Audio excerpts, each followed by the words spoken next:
Alrighty, yeah, that was unfortunate. My internet likes to do that.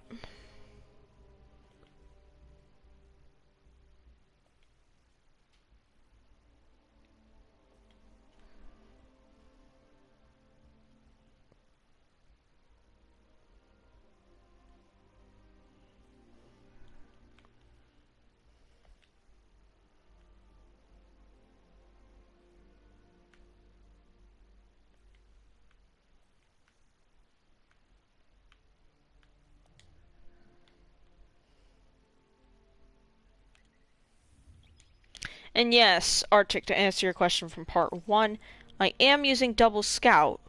Well, right now, I'm probably going to switch off of it in a second.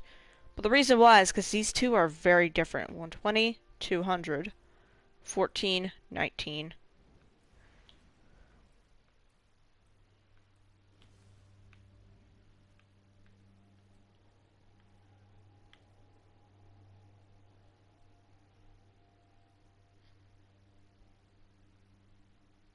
Woe attired's alive crab rave. Yeah, stream dies a lot. It does that a lot, don't worry about it. I'm alive. Stream wasn't, but now we're back. Alright, talk to the soup.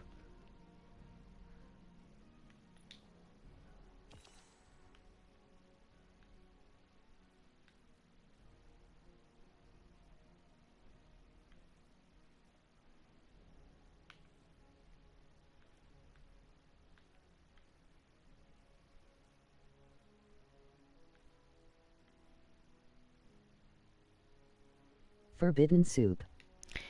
It's not forbidden. You can sit in it. It's not forbidden. Probably discouraged, but not forbidden.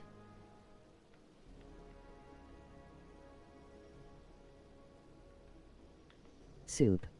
Yep.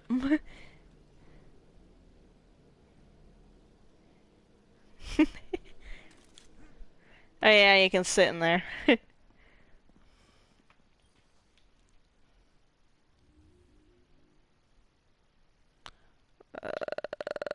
um,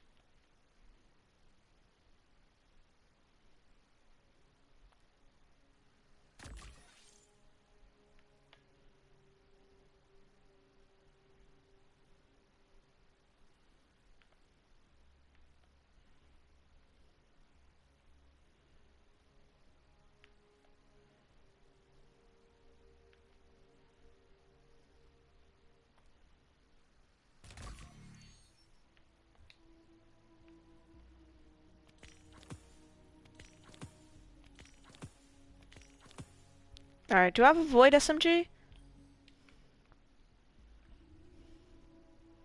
So it seems like these are on a daily rotation.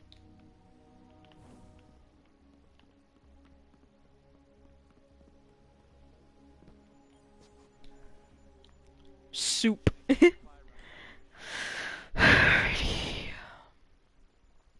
Wow, loud vacuum in the other room. Oomph. F. Emoji pouting face. F indeed.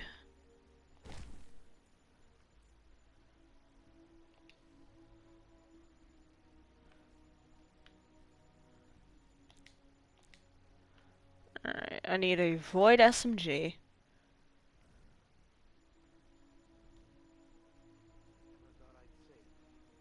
Oh, I saw an SMG I tired. hate the emojis. Emoji confused face. Yeah, sad. EW, I don't like that one.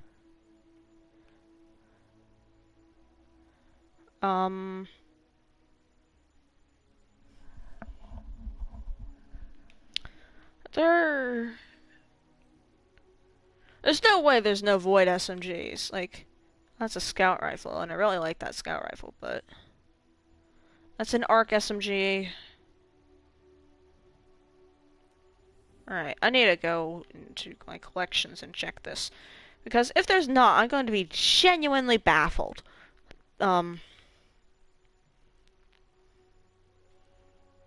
Scout, Pulse, Handgun, SMG. Alright. None on the first page. Okay, Every Waking Moment. Hero's Burden. Harmony, Farina.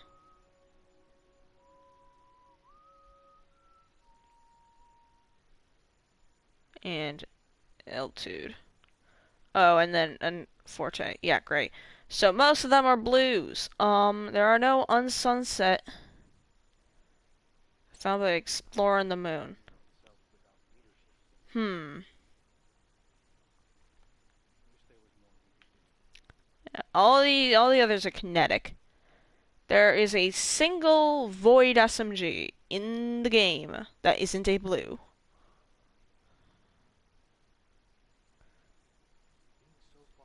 Bungie. Bungie.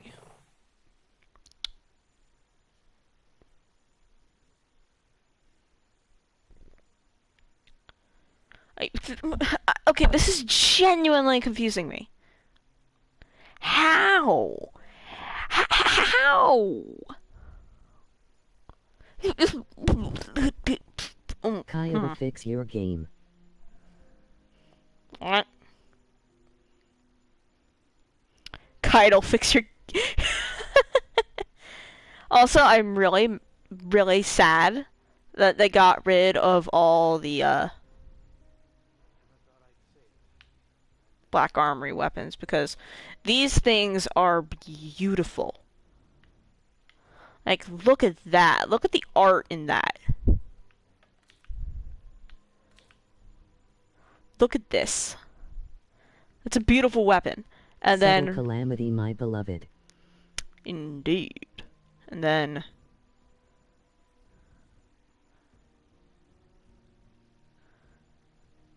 there was an amazing hand cannon from, it might not have been this one, but it might have been a different one, but... this one is also pretty good in its time. And they all shade really well, too. Which I love. Yeah, Kindled Orchid. I got this in the last week of Arrivals.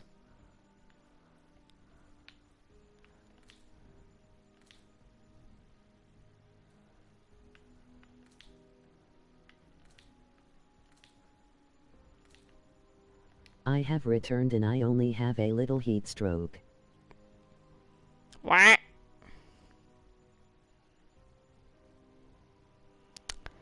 Listen, Shane, if you're having that problem, please lay down.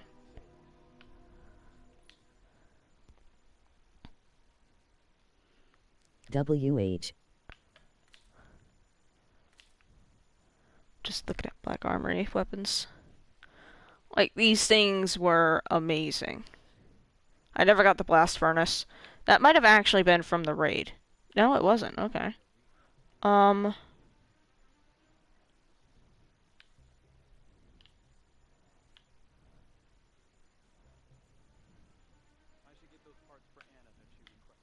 That was from the raid.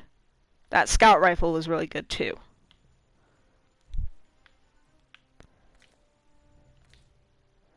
I never got a version of it during Arrivals, which is sad. Actually, no, I did. I did get it during Arrivals. It was just not brought forward, which I hate. I love the vibe of these weapons, of the Black Armory weapons. They just... beautiful. It's very simplistic, very kind of modern almost, but also like some aspects are modern and some aspects are not, and I like that.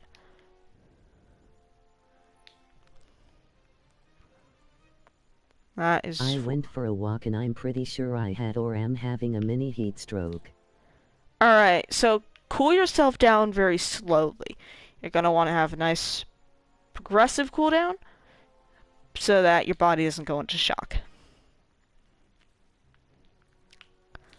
Oh man, I remember running Scourge. I got like two Go of drink those. water chain. Yeah, definitely hydrate. We haven't seen this perk in a while. Air Assault.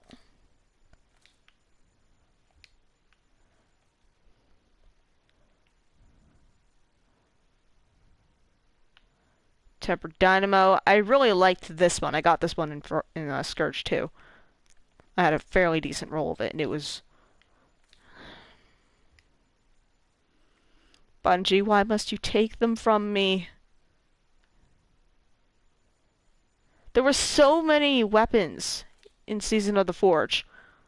And I'm realizing this now that I go through it, but... I really think Season of the Forge was where Destiny hit its peak. Like, I really do believe that.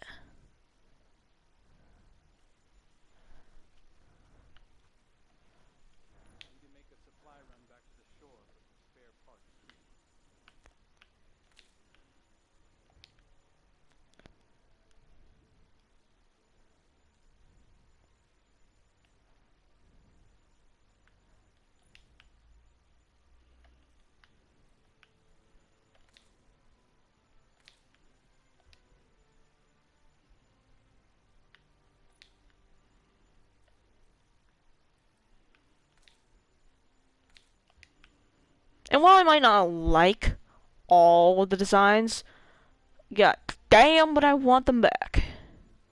Now, this was my baby. I had a really good roll on this one. I can't remember what it was, but I miss it.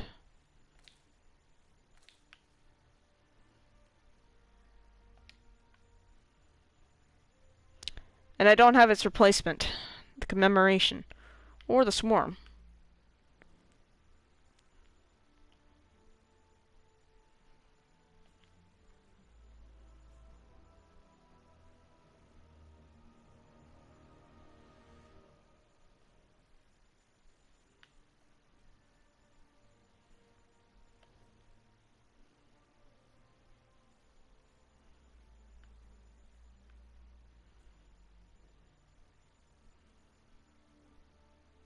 Hold on, why does Last Perdition have...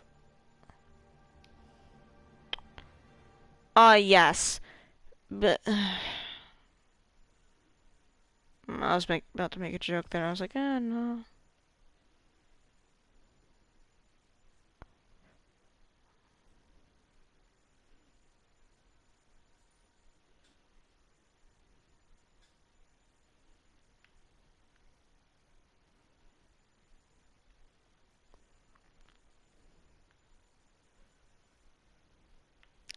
Yes, the two guns that made Crucible hell on earth.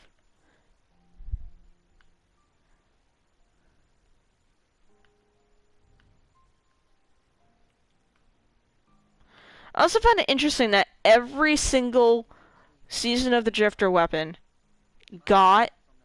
Beloved, my beloved. Yak. Every Not single really Season of the LOL, I Drifter... No, it wasn't Scourge. The armor from the forges, and then the forges were vaulted. I got a full set, and I'm sad.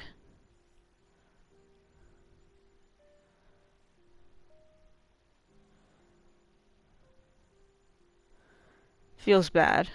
Yeah, so there's only one Void SMG in the game, and it's Sunset, and it was from the moon. So if I go to the moon, I might be able to check if I can get a new version. Just have to talk to Eris.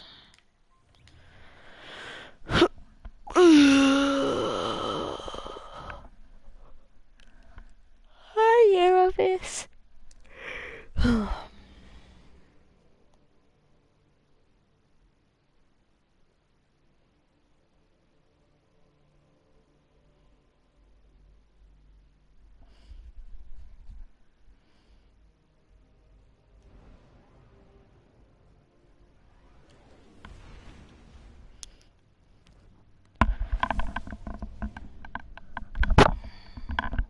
Alright, give me a minute.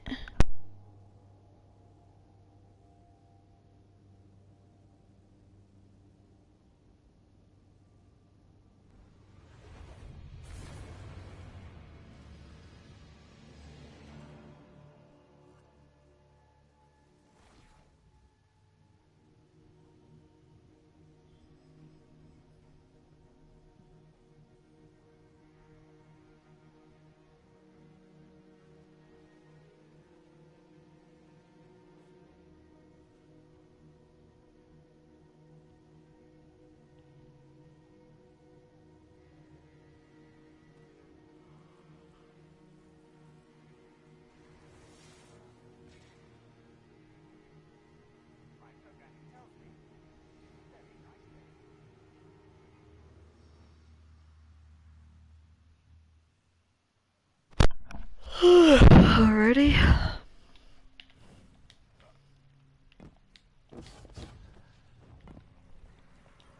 To work. You have faced the Hellmouth and lived.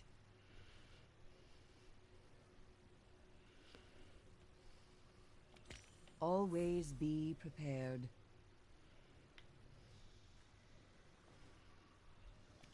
May it prepare you.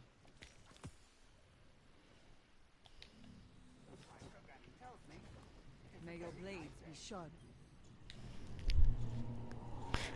It's a very nice day on a You helmet. still gotta dispel that phantom. I realized that, but I have no idea how.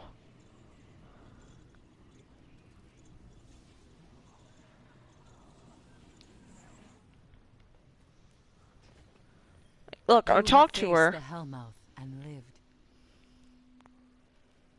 and she doesn't give me the ability to do so. I go to my quests. Isn't it a weekly thing you pick up from her? Yeah, it's supposed to be. And it'd be right around here. But I don't have it.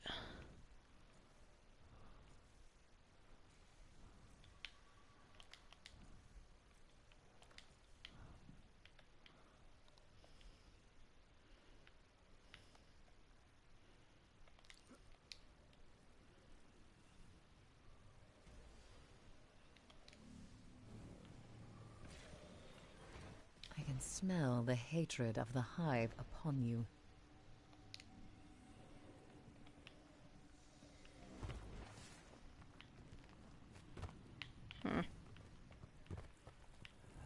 Aramis's defeat was necessary. Though I can't help but feel an odd sympathy for her. I know how easily one's mind can slip into obsession.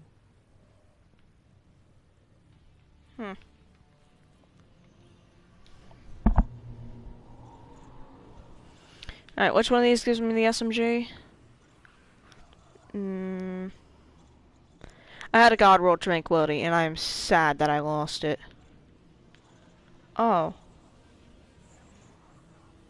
Ralnick's Hatchet.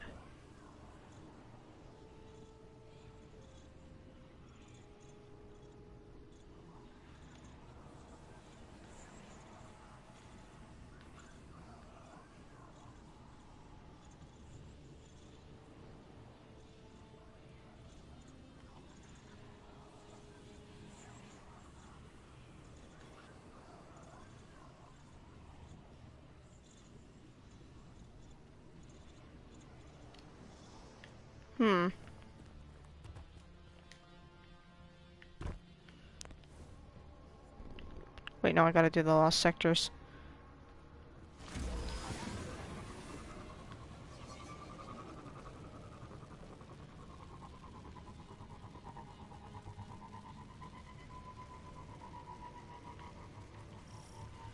I remember coming over here in Season of the Worthy whenever the door was patched. And like at one point I think I just had like a minor zone out minute, and now this entire area has some kind of strange vibe to it. I don't know what it is. I don't know what happened when I zoned out, but I haven't felt the same about this place since. Just this one specific area. Oh, fuck. Wait, hold on, I have the yeehaw.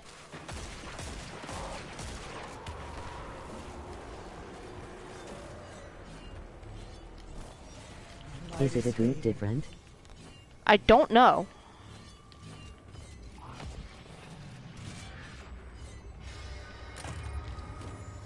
It just has different vibes. Like...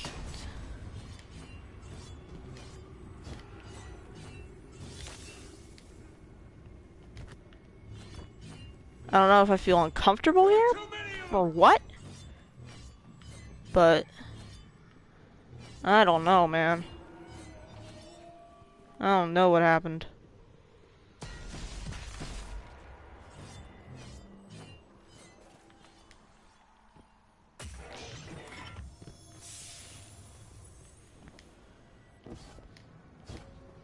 Yep, they're here today.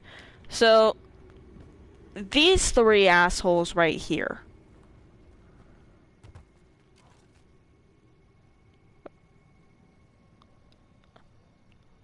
Lauren... Wait. Oronovis,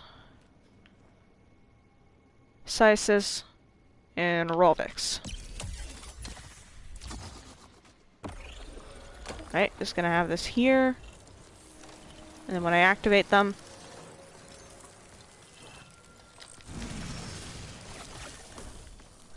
Yeah, I might have popped super a little bit too early.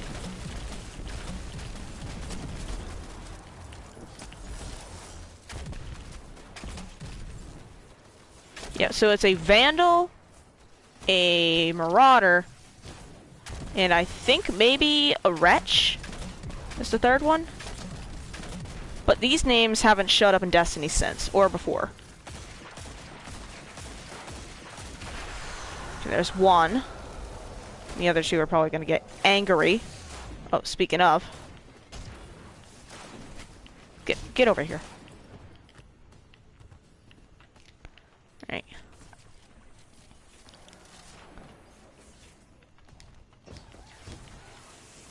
Alright, yep. It's... Oh, it's a Drag, a Vandal, and a Marauder. That's surprising.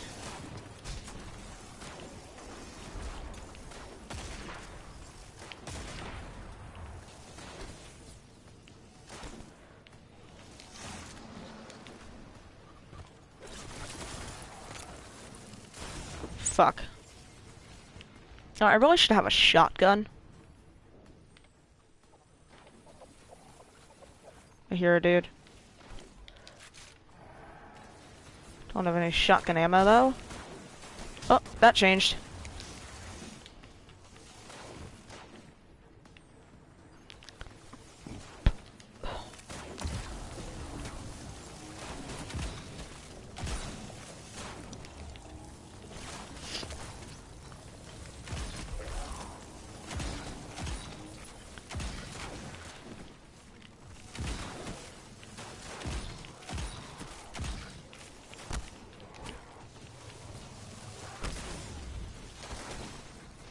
Oh fuck.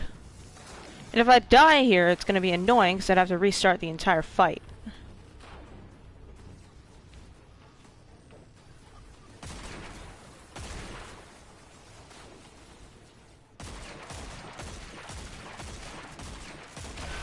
Okay, that one's down. Now I have to handle the drag.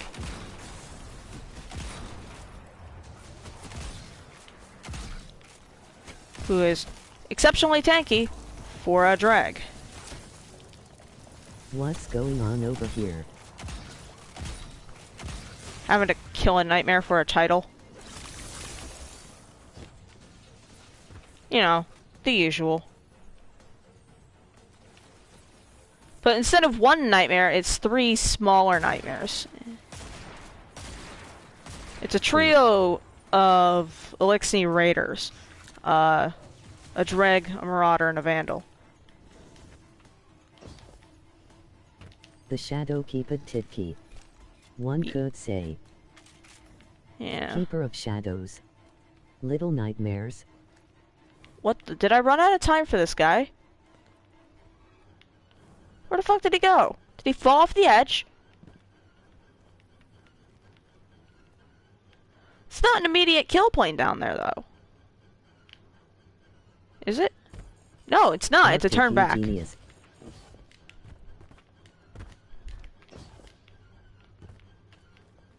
What the fuck? The stasis They're didn't kill Little him. Nightmares 3. Yeah.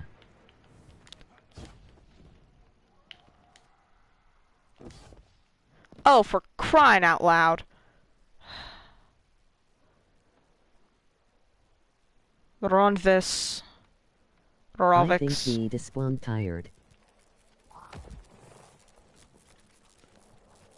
That one's the Marauder. That one's the Dreg. And that one... Alright, you know what? I need a frickin' rally banner. Is there a rally banner nearby? Public event?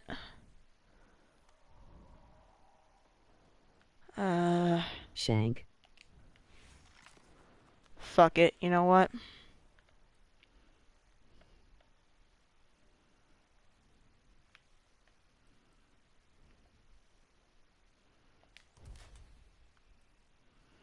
Do I have Vorpal on any of these? What the hecky are those magic quest flags? I don't know, man. Wait, are there nightmare hunts? They're not nightmare hunts. They're wild nightmares. Oh, there are. So they're not from nightmare hunts. They're just random nightmares that I found in the wild, and I have to kill them for a quest. And it rotates either daily or weekly. And I was hoping that I got it lucky today, and I found them, and I did. Why? Wild nightmares. Spicy. That's a very green Vex.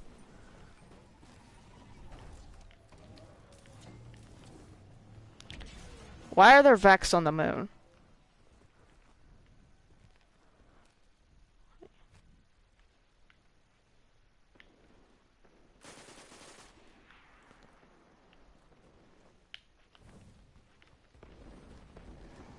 I can't hold them anymore!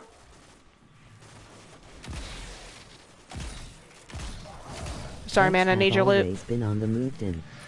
Yet I was wondering why they were green commoed for the moon. Like, that's the only place in the system, besides those random Virgo Prohibition goblins on Are we Europa. getting a green moon? No, these are soul divisive. But they're supposed to be on Green Mars. commo. On the mood. They're supposed to be worshipping the Moon. Black Heart, not whatever the fuck they're doing here.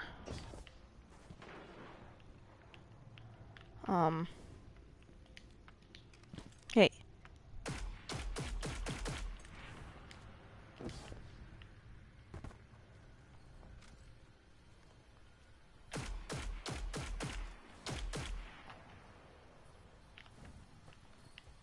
Let's say green moon. Get back here, I need help with this. Oh, rally banner.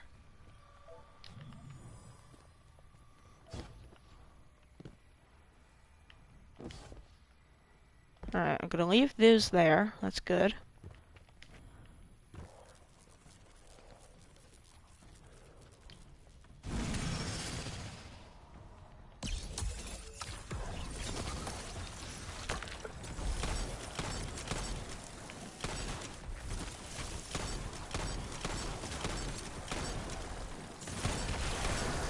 There's one. There goes the second.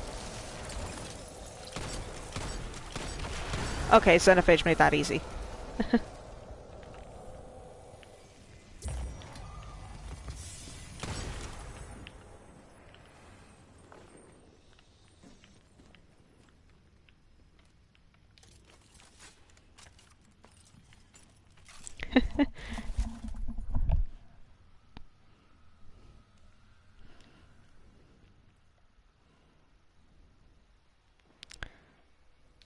Bungie make the moon green. No. No, I don't think they will.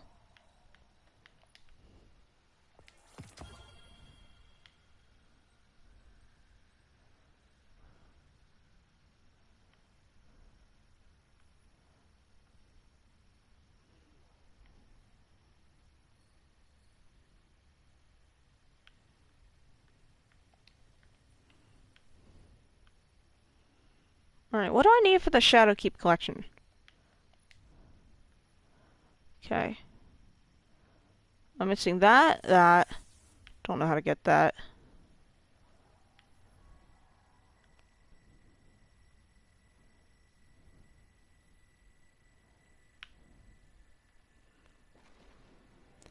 Okay, Premonition, Apostate, Heretic, and Blasphemer are the 4 that they brought back.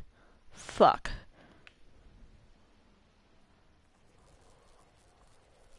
Oh, great, those guys are back.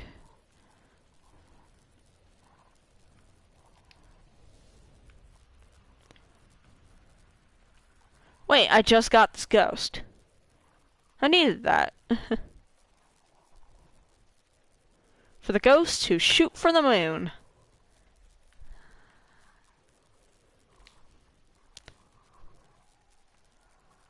I like that.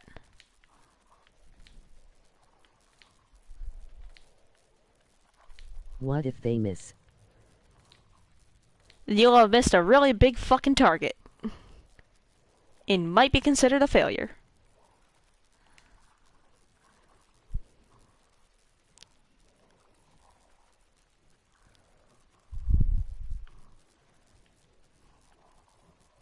New D.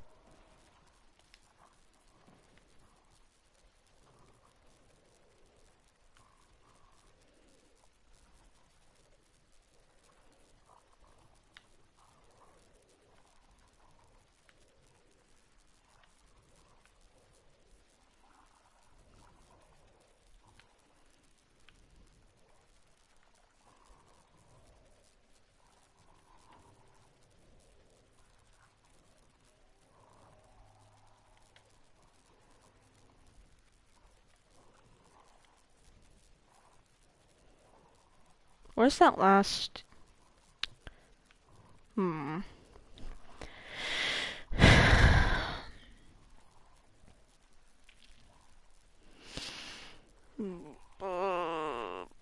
I have to open bright text, so I'm gonna have chat closed for a second. Don't do anything dumb, you idiots. Alright, I need to go. Moon. Okay. Hack emblem bug. Characters. Overridden. Does something dumb. F.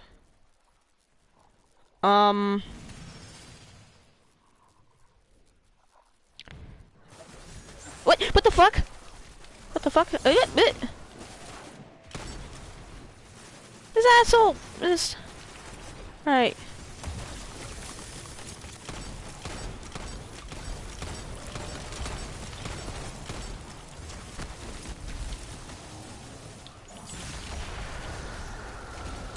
Stasis. What is this? What does that prick think he's doing? Activating 3 fucking yellow bars right on me when I'm AFK in my menus?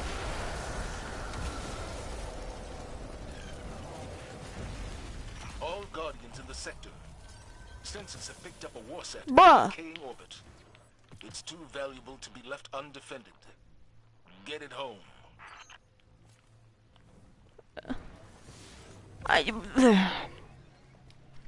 Fucking hell. Alright, don't want lost sectors.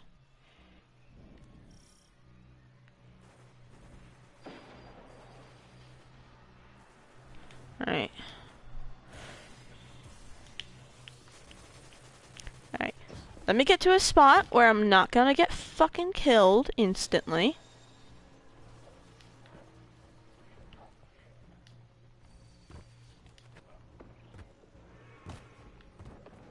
Right over here should be calm enough.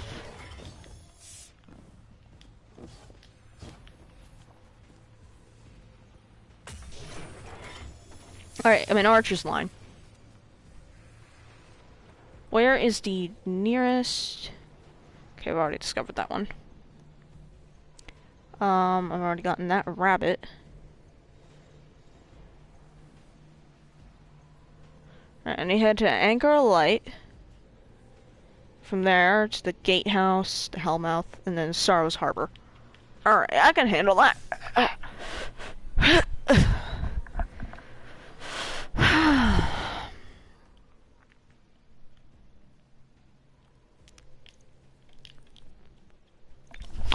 God, why am I so cold? Fucking hell, I have long sleeves on, long pants on, and I have a blanket on, and I have like 2 freaking layers underneath my shirt. LOL. Yeah. Ugh. I gave the cold to you.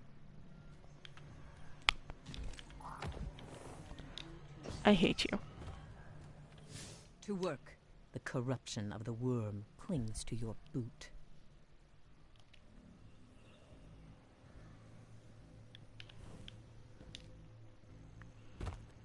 Heh bug squish. What does that say? A smiley face. Okay, Arctic, shut.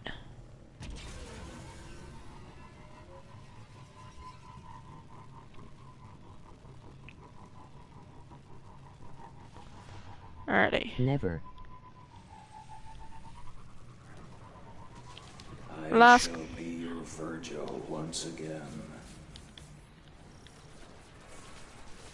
Sharpen yourself with knowledge before the true battle begins. I remember Laura and I, whenever we were running Shattered Throne, we would just constantly drag the shit out of Toland. Like, dumb fucking orb. LOL, I named my ghost Virgil.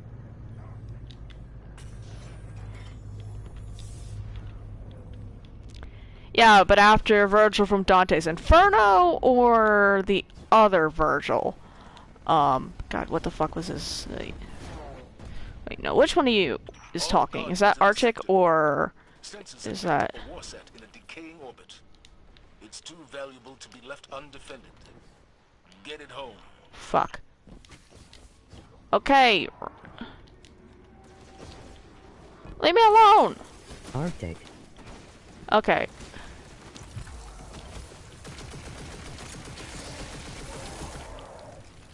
Then yeah, I know who you named it after.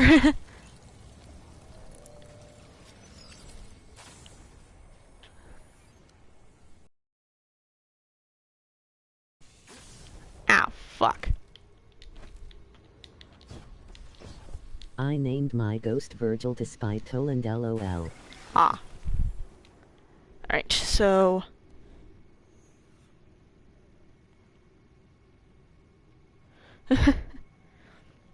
Alright, so now I gotta go to the Hellmouth.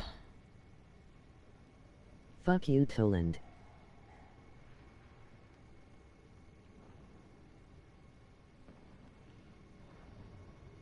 Alright, enter the Circle of Bones via the gatehouse, turn right and proceed to follow the loop around the Hellmouth. Before reaching the next junction, turn on your heel and look beneath the platform to find 2 jade eyes piercing through Traveler given light. Alright. Wait, no, there's Toland. Alright, get over here, you edgy prick. Give me the knowledge.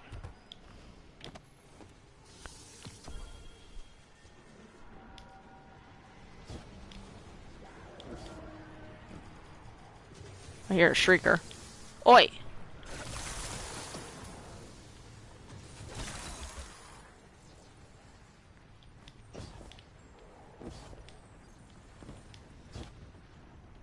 Alright, give me knowledge. Before Crota's death, the Hive viewed the Fallen as nothing more than an annoyance. Is that it? Is that it? Ah. Piece of shit. I knew that.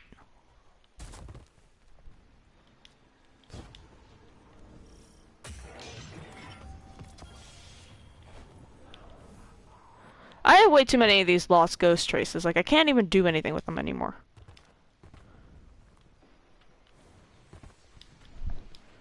Alright, how do I get to the Hellmouth from here? Oh no, up ahead. Yeah. Also, I have translated all the Alexi on these walls except for that. I still have to work on that. But most of it's just gibberish.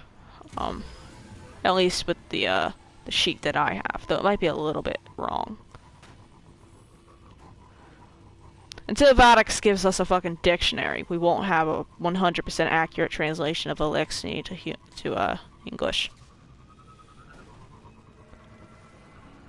Is anyone there? Oh, there's an oob spot around here that Laura and I found. It's pretty fun. I should be able to get to it. Alright. Yeah, I can get to it.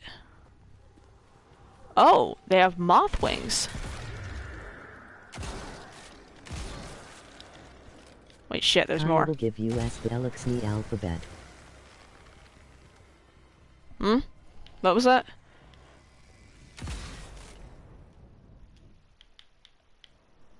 Kai'll give us the Elixir alphabet.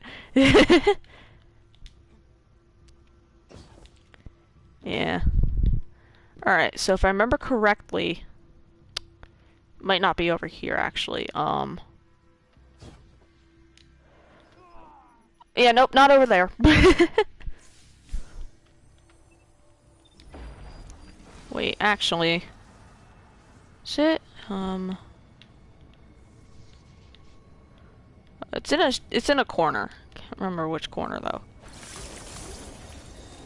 If you wish to embrace the darkness, then do so. By my blades alone.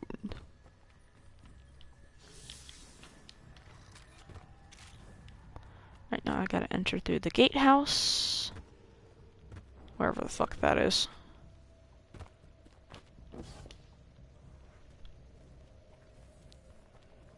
Because in my dumbassery, I forget where shit is. Right. Right.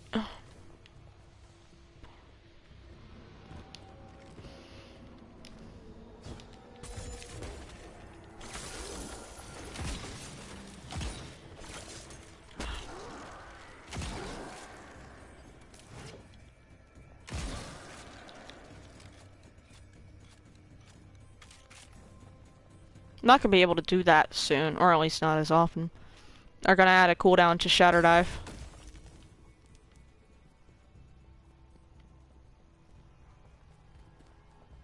Right, enter through the gatehouse. Turn right. Okay, entering the Circle of Bones. Alright, via the gatehouse.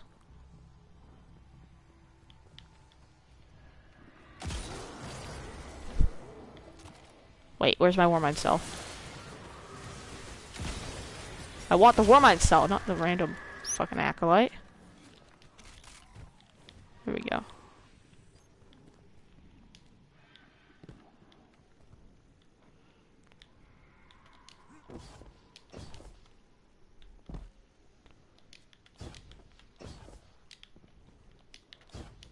Also, fun fact, the reason why there's a barrier there is because up there they don't have to render anything.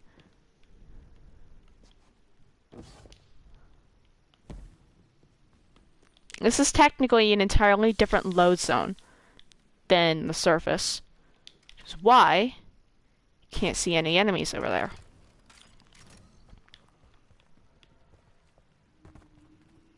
Actually, a pretty clever trick. Allows them to make it so there are different areas, and you can't glitch into unreleased areas early. Bit annoying for people like me, but you know, it's respectable.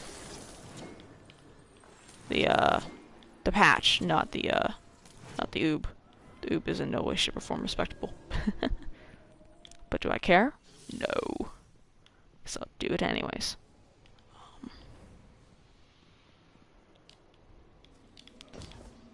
Where do I have to go again? This way. Right.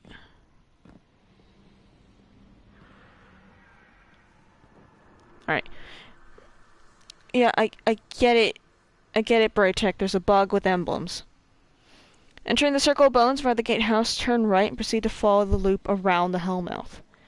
Before reaching the next junction, turn on your heel and look beneath the platform to find 2 Jade Eyes. Okay. I need to get to... Circle of Bones.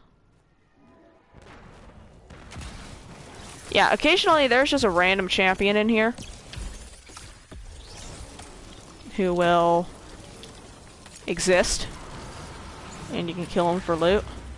Sometimes he won't spawn because it's on a weekly rotation. I remember once I was trying to scare Lore and I got lucky and there was a random giant fucking unstoppable ogre in there, and it gave me time in order to set up a thing.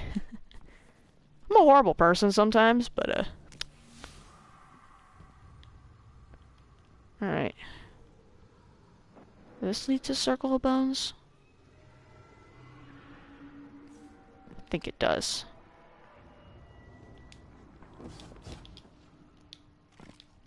Yep, there we go. Right.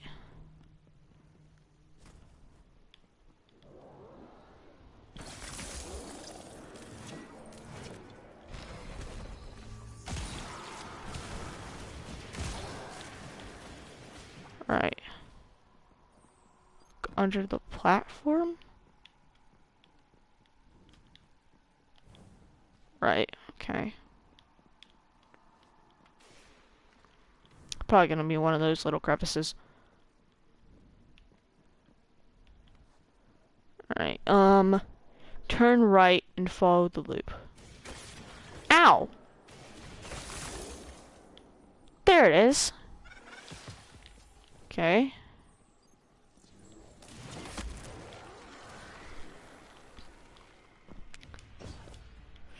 Alright. Oh.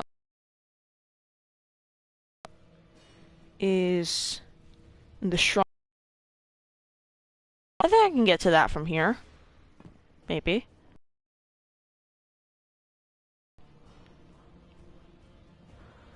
Also, the weekend. What's it called? A fucking a dude there, like the lunar scavenger, and she was like, "Ooh, what's this?" And I was like, "Oh yeah, that's a thing. Go ahead and shoot it." I didn't tell her what the thing was, so she shot it, right? And she activated the mini public event, and then she got just fucking destroyed by that lunar scavenger. It was hilarious, honestly. All right, champion back here. Occasionally there's a champion back here. If not, then there's worms. Laughing. It was great. I think I might have gotten it on stream. I cannot remember. But if I did, oh boy, that would have been great. Because Laura is skittish as fuck. Let me tell you. And, very easy to scare her.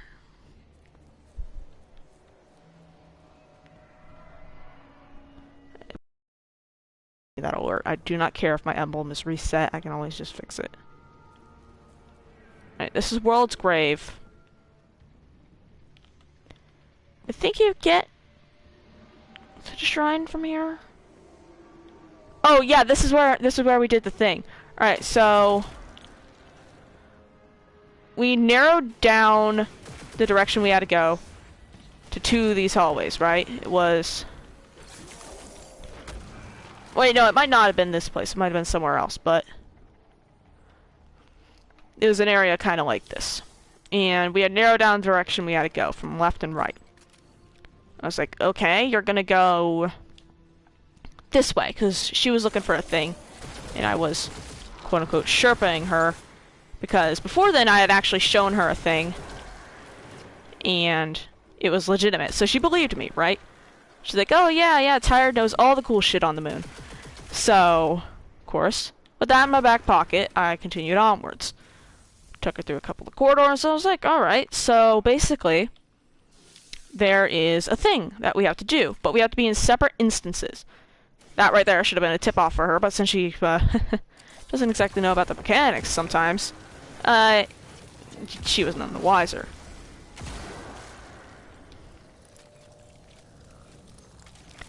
So she went to the place that the, you know where the Crota Nightmare Arena is during the Nightmare Hunts? Yeah, she went there. And while we were there, there was also a giant unstoppable ogre that didn't appear until, like, a couple of minutes after she went and So that was good. And I You. actually timed that with the pressing. Like, I told her oh yeah, no, I gotta press a button in order for this instance to work. And yeah, she believed that. And there's our unstoppable asshole. Barrier asshole. I meant to bring her back here, and get that guy too. But anyways, there was, after we had discussed that, after I told her, yeah, no, we gotta be in separate instances for this to work, she was like, oh yeah, cool. And we continued on. You can get to Shrine of Oryx from the Temple of Crota, I think.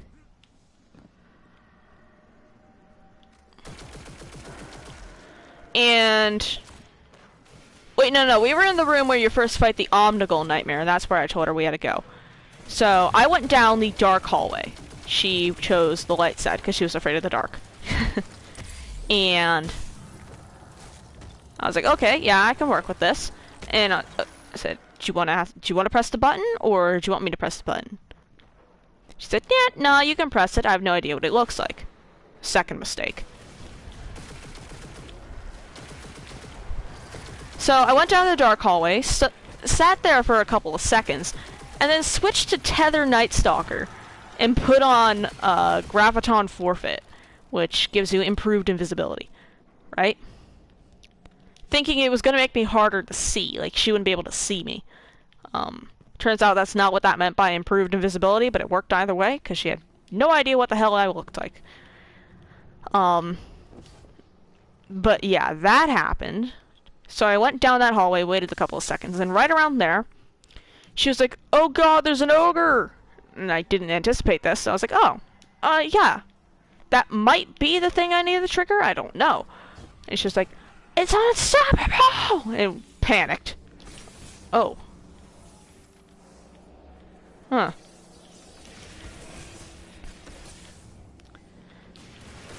So afterwards, right around then, was when I got back to her area. I also had told her to turn off her HUD for the best experience. Which I have no idea why she obliged. Genuinely, no idea. So she couldn't see usernames. I have no idea how she figured out it was an unstoppable ogre. LOL. I think it was because it had, like, the wreath around it. That was the only way she knew it was unstoppable. But, hold on. I think this way is the way that I need to go. Yeah, I think. I'm trying to remember from the, mission when we had to save Osiris.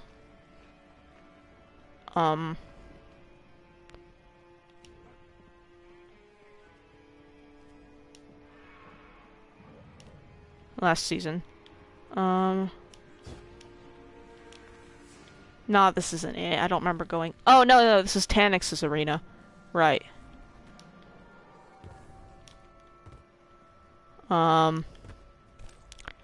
Anyways. By the time I got there, I had also changed out my heavy to be Xenophage. Unfortunately, she couldn't hear the Xenophage, so in the end, that wasn't the thing that scared her. First, I threw a void grenade there. And she was like, oh shit, there's something in here with me. Because she thought she'd killed everything. And then I went invisible. And ran around her. And she's like, there's an invisible enemy. Wait, no, that's you, isn't it? And right then and there, she figured it out. And, but it was so funny as fuck. Like...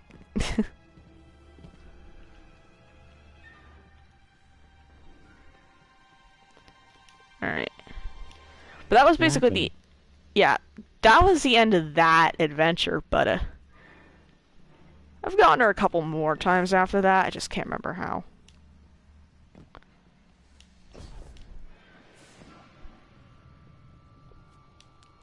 Also, Arctic, the day you sign up to play with me, whenever crossplay comes out, is the day that you admit that you are a coward.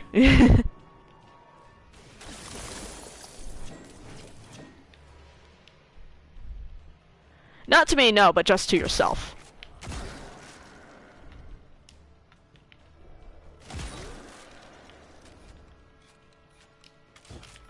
Sigh, yeah.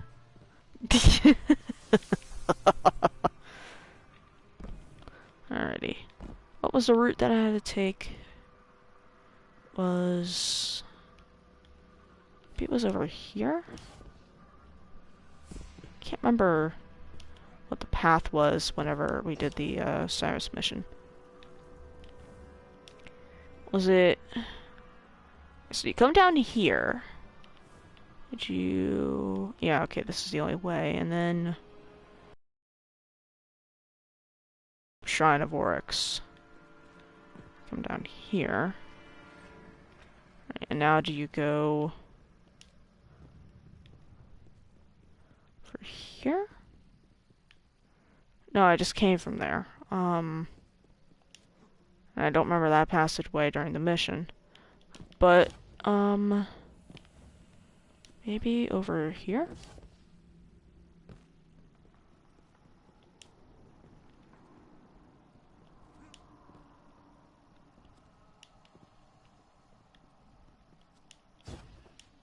I don't remember ever... No, that's not it. Hold on.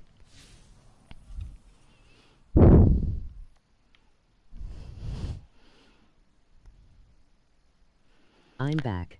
Yeah, welcome back. I need to get to the other side of the Hellmouth. What the fuck? Internet hates me. Yeah, my internet hates me too. I was just recounting a tale when I scared the shit out of Lore with an invisibility thing and a very well-timed instance change. Is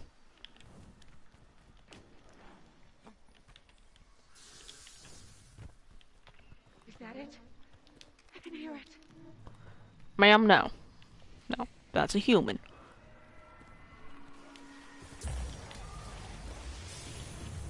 I'm not even gonna bother with that. Is it up here? Yep, it's right here. Okay.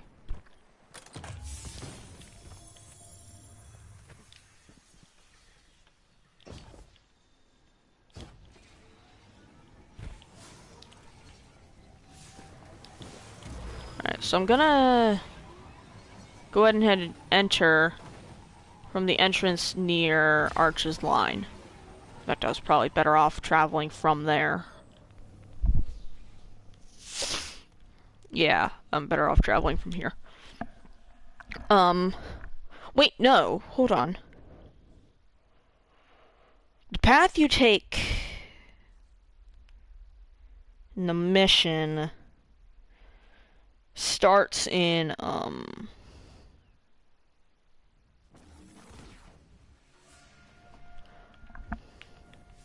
starts over here.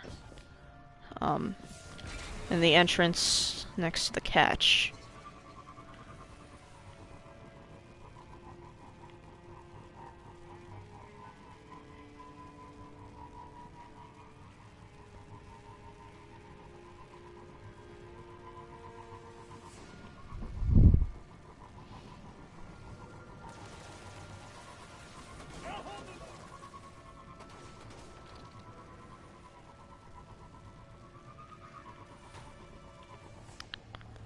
Yeah, it does.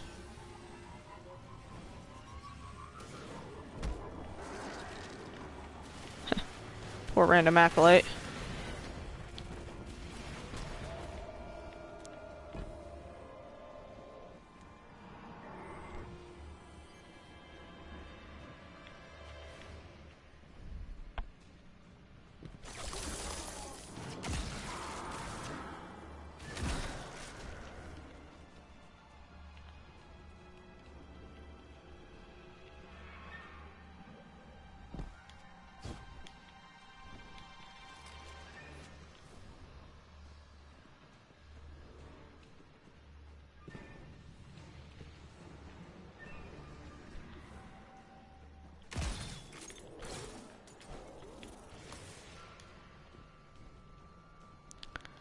Did we go through here? I can't remember.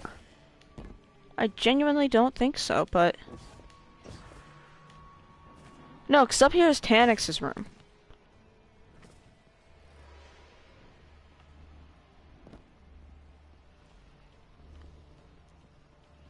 And then...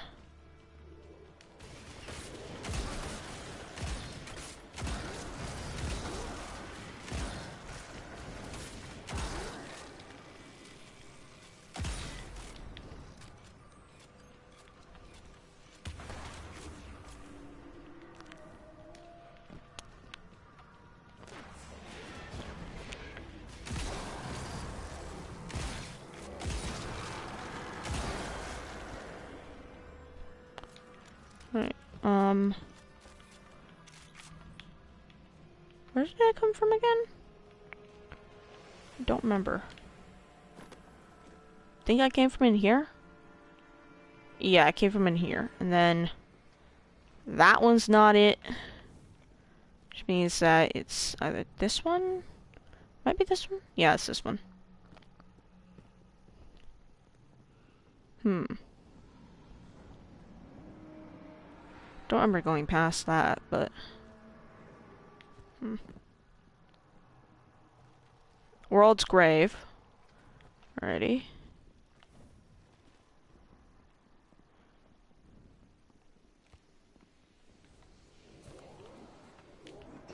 My controller just vibrated. Don't like that. Oh yeah, we did go through here.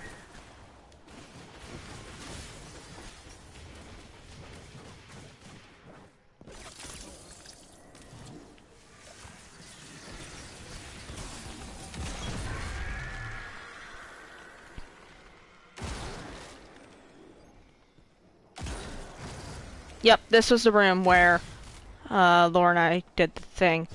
So we came in through there, right? We were trying to probably find China Works. She chose to go... Yeah, she chose to go that way. I chose to go this way. And I waited in there until she was further enough along that I could come through and just be like, hey, boo. You know, actually have it work. Are we gonna murder the high celebrant? No. Not right now, at least. Just looking for a thing. Looking for the, Shrine of Oryx.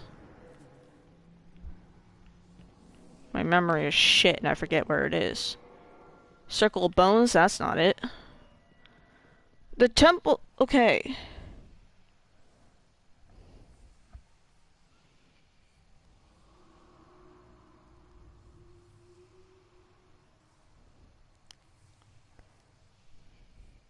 Well, maybe it does connect to the Circle of Bones instead. Could have sworn it didn't, but...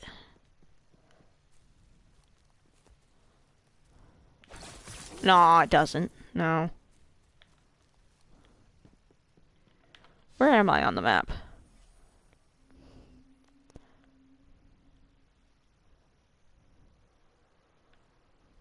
I need to get over here.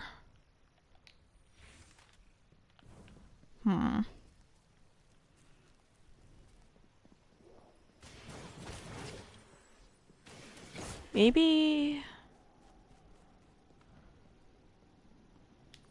I don't remember any of this.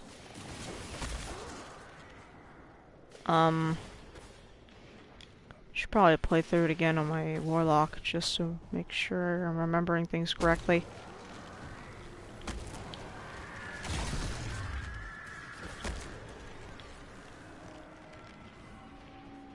Probably not. Yeah, no, this isn't it. That's not it.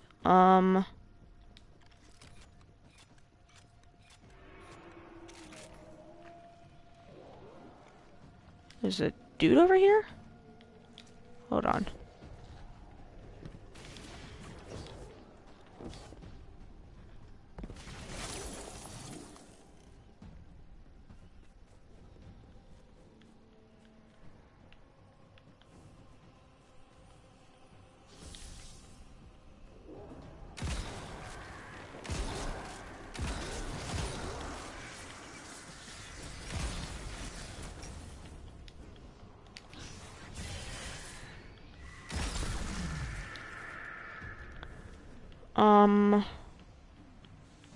Where in the hell do I go in order to get to the, Temple of Crota? Not Temple of Crota, Shrine of Oryx. I've already collected that, great.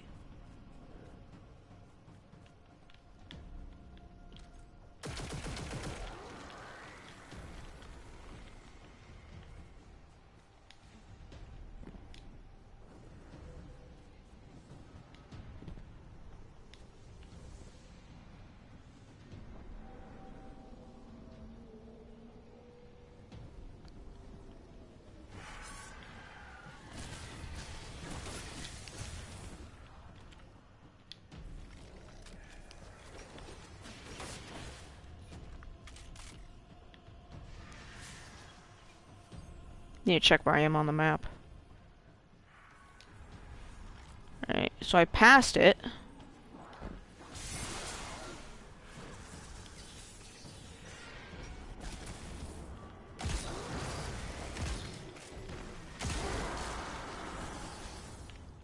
Means that our entrance is somewhere on the main circuit. Huh.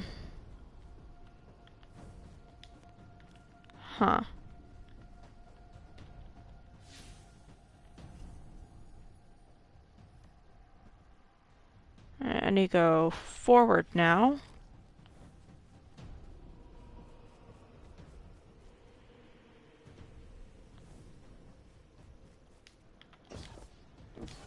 Oh. There it is. Yep, there's the tubes. Alright, I can find it from here as long as I have the image where to look. Yeah. Yep, this is it. Alrighty.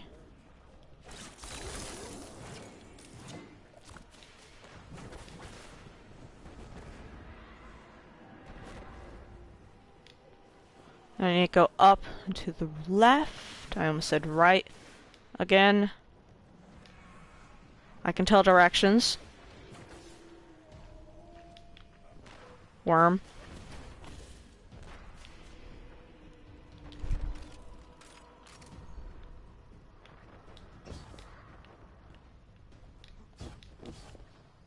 There's a cryptolith stone here.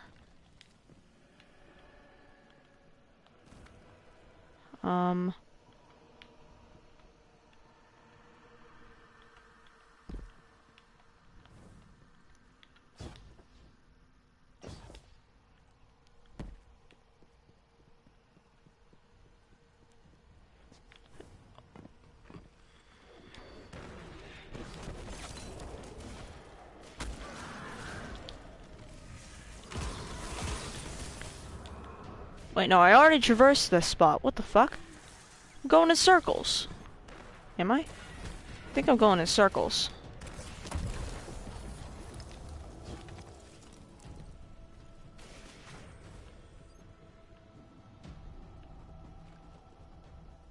Yeah, I went in a circle.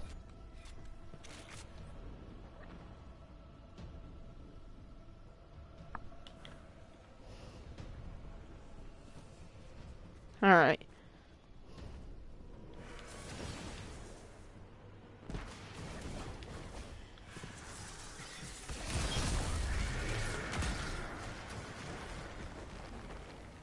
There we go. That's where I wanted to go.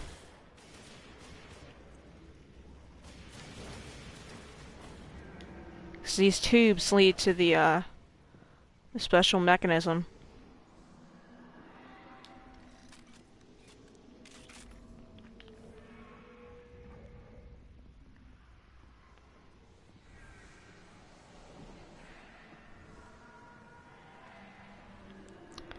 Right, so the rabbit's gonna be around here, apparently. Yep, there it is. There you go.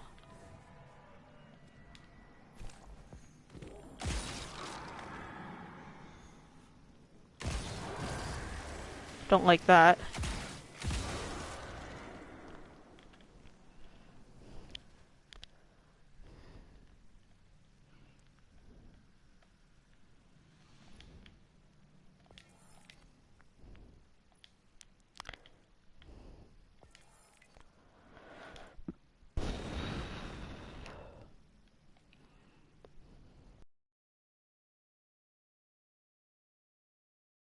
Excuse me. Hiccups.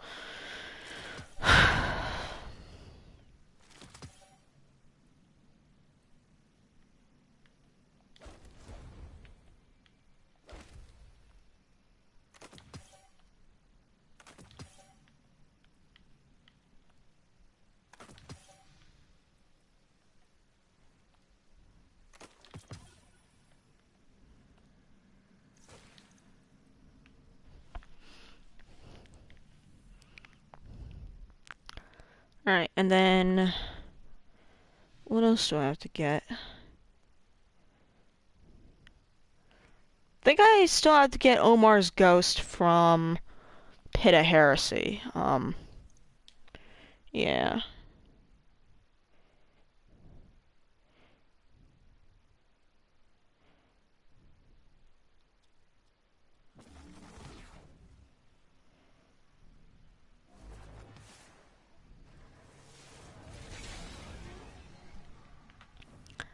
Alrighty, eh. Um,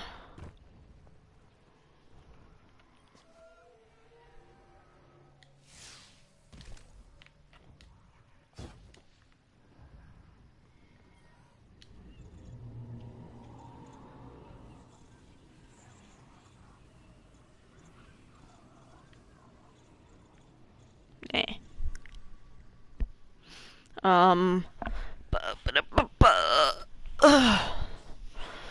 Use Anora's decryption key.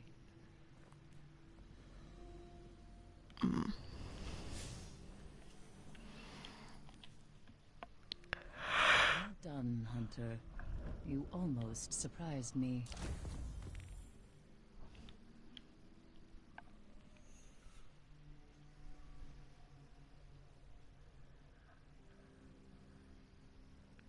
I don't know what the Cade and I firewall. agreed on one thing, at least.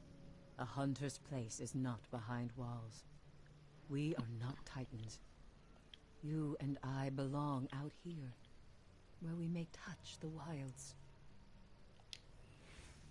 Ma'am, honestly, at this thing, well, I think the wilds touch us more. And I do not like it. Alright, what was I gonna do? I gotta check my triumphs.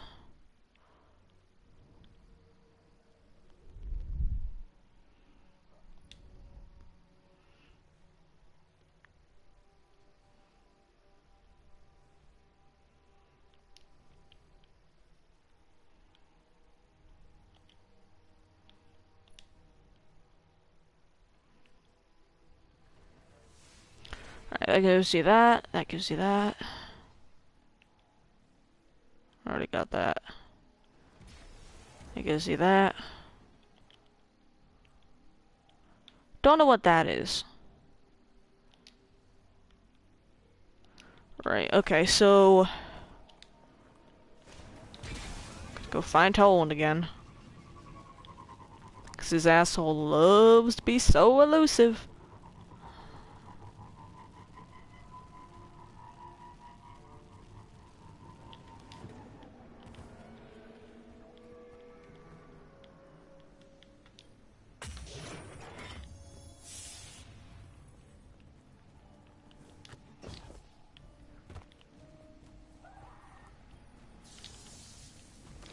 Leave me alone, please. I don't want to hurt you.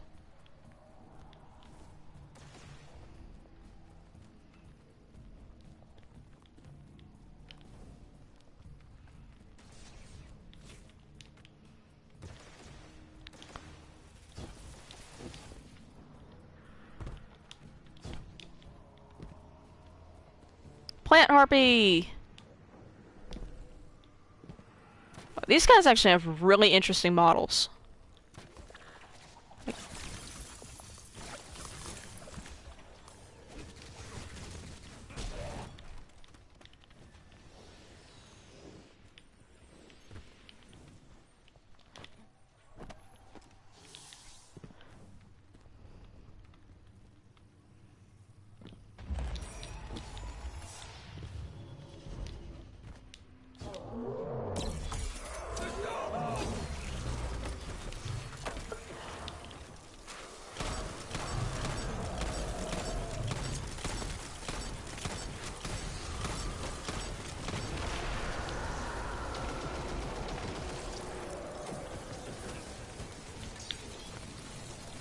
I want the loot.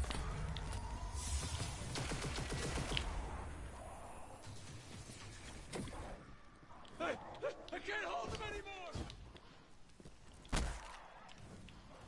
Alright,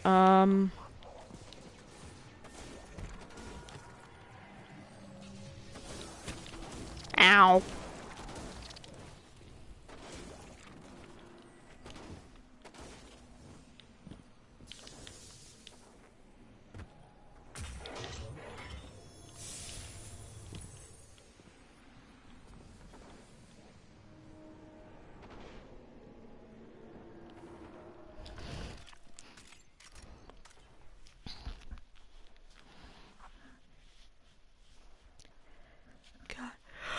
Why is my shoulder in so much fucking pain? It's not even the shoulder that I hold my backpack on, it's the other shoulder that I carry it. Is it because it's not being used often and all of a sudden it's just, hey, how about eye atrophy? Like, is that what it's doing? Ugh. God damn it.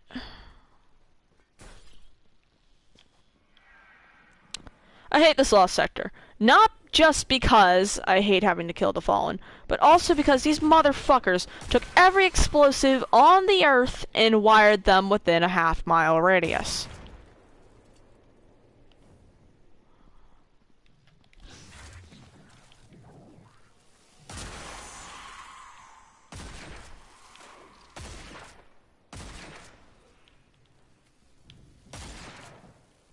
Oh, Vlask.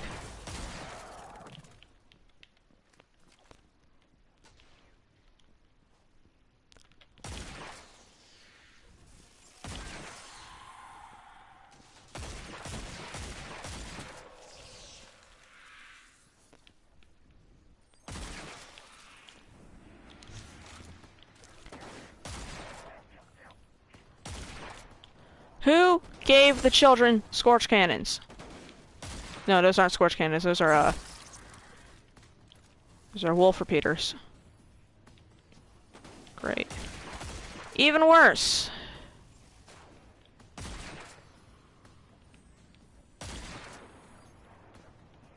There's an invisible asshole around here somewhere. You good, my dude? I don't think he's good.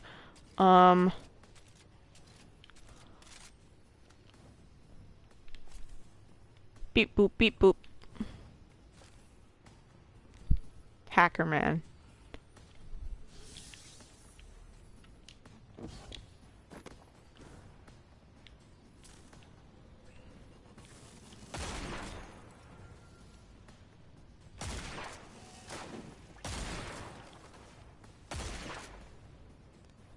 I didn't know I was doing the fucking heroic version of this. Oh, fuck me.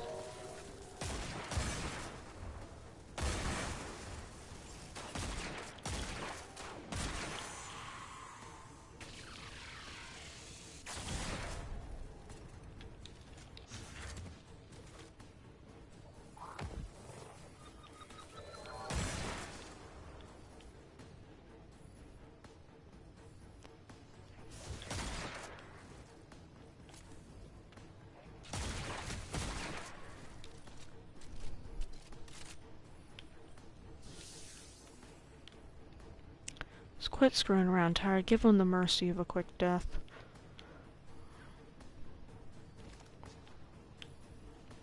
Beep boop, beep boop.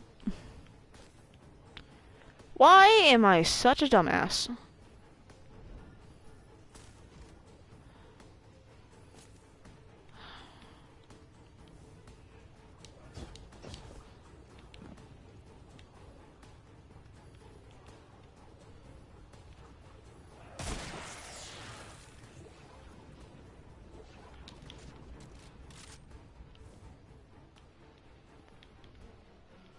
I wonder if any of the terminals in here say it.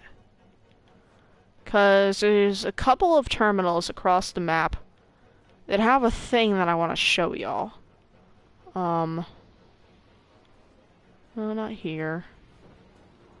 None of these.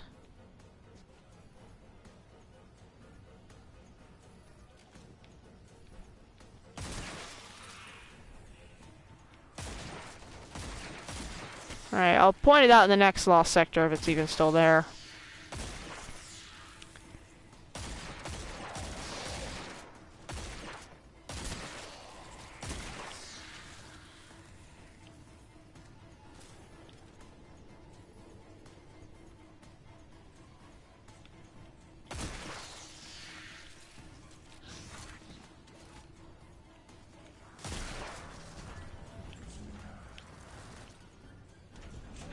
Why is this door opening when there's a wall behind it?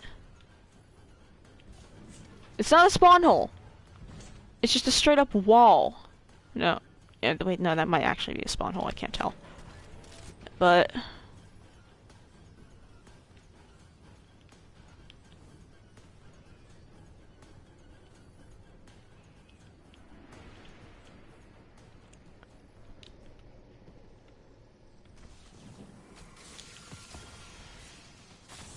you know, it might be in the next one.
Where the fuck are you, bitch?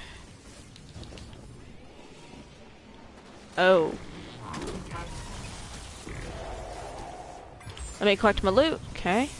Thank you. And get in the airlock.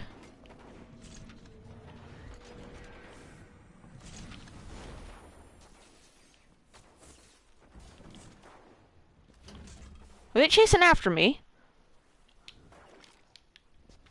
Hmm. Does it say it on any of these terminals? Nope. Hmm. Maybe they didn't mean to put it out already and they just kinda redacted it, I guess? I don't know, man. Alrighty, after this one, I have to go.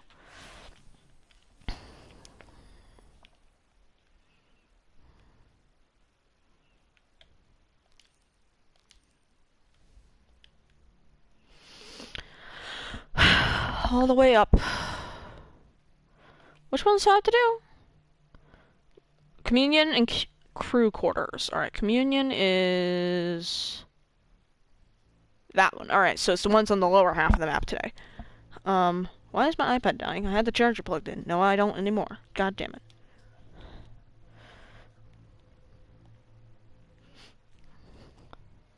Y'all still there? I can't tell if y'all were still there. It's okay if you ain't. I understand 100%. I wouldn't stick around this long either. My shoulder hurts. Okay, now it's the backpack shoulder. God damn it, I am falling apart. I'm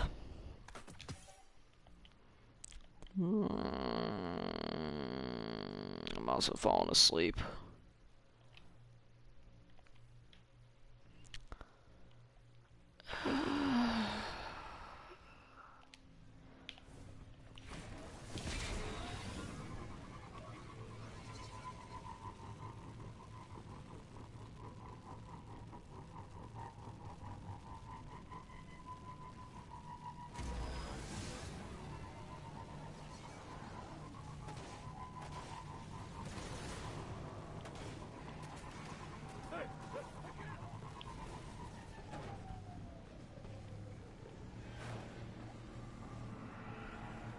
Takes the Sparrow through the entire lost sector. Is that it? This terminal... Wait.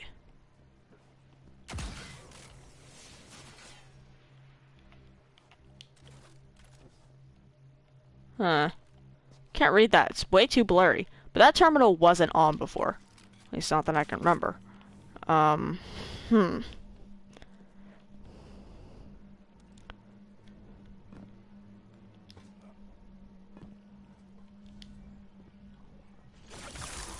Yeah, all the terminals are on now.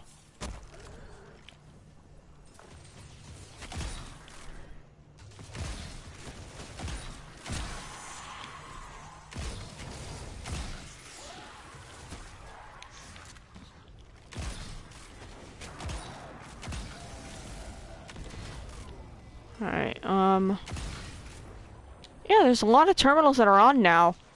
They have a very pixelated screen. Like, there's one in there that I know for a fact says the thing I want to show. Alright, first light lunar installation. Okay, that's all that says. Right? Can't read that.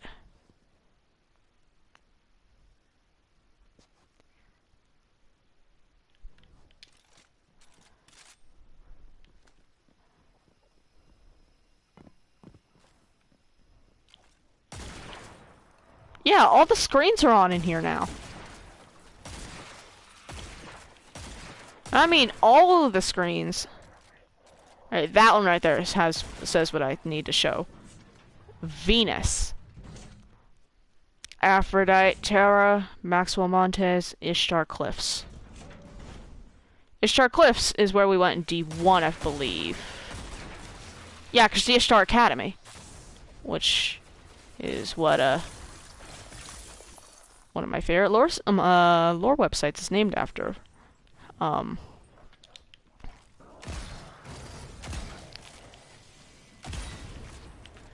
I believe Ishtar was a goddess of knowledge? I cannot remember.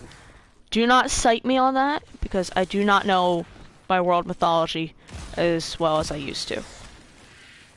Back off. Alright, there's another Venus terminal there. Ore mine cell, and entire room is nuked. Except for these two who just popped out. Really?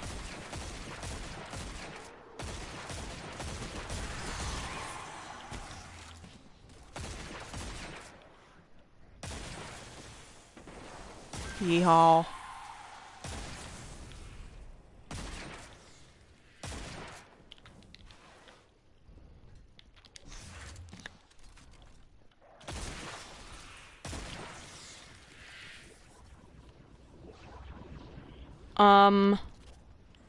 Yeah, there's a lot more terminals on than I remember there being.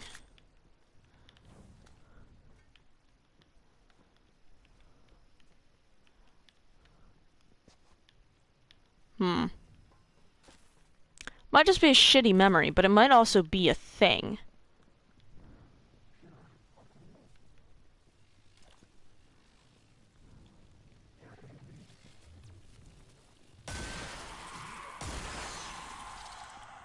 Usually 3 in here, right? No, they all coming through this door.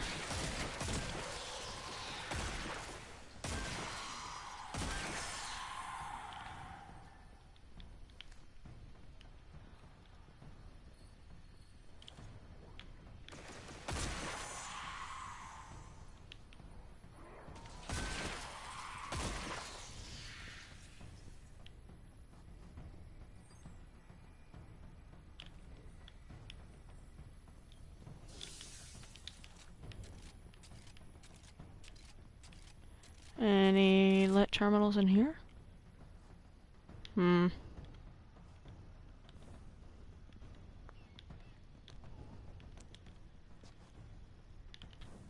All of these dots must have had some kind of meaning back in the Golden Age, or else they wouldn't be here.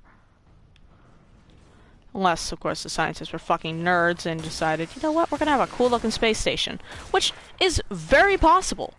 Because, you know, scientists are nerds, and so sometimes say, hey, we need a cool-looking space station.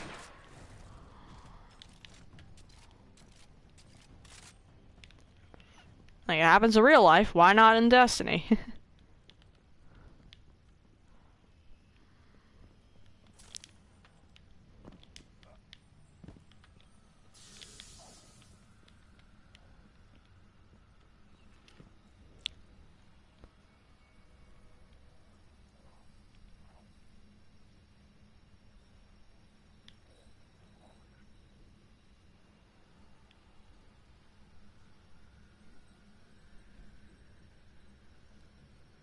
We're just vibing.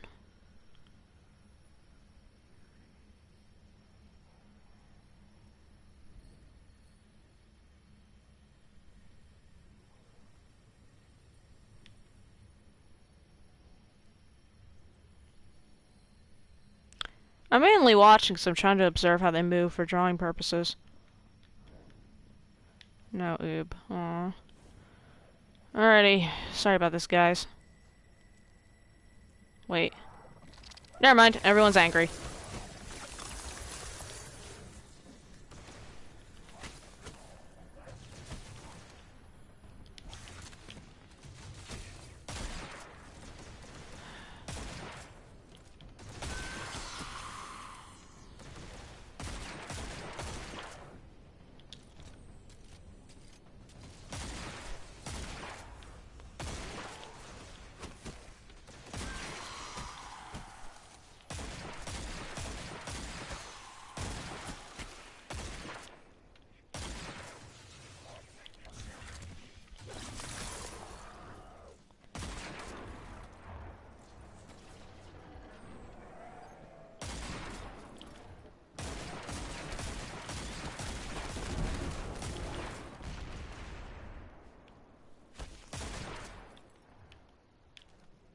Who's shooting at me? You. Alright, and now, right about now, we're gonna get the security alarms. Boss comes through there.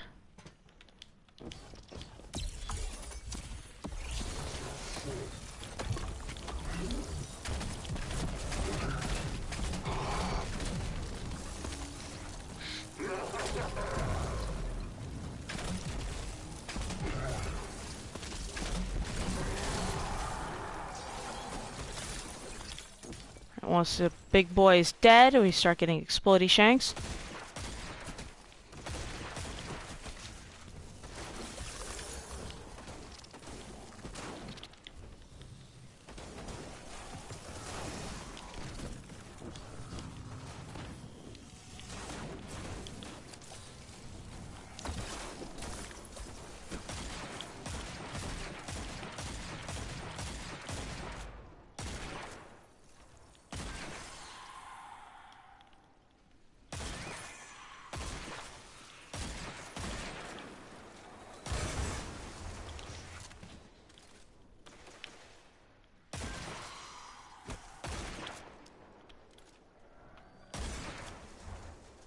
That it? I think that's it.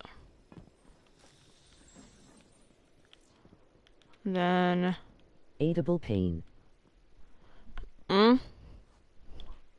How's the moon?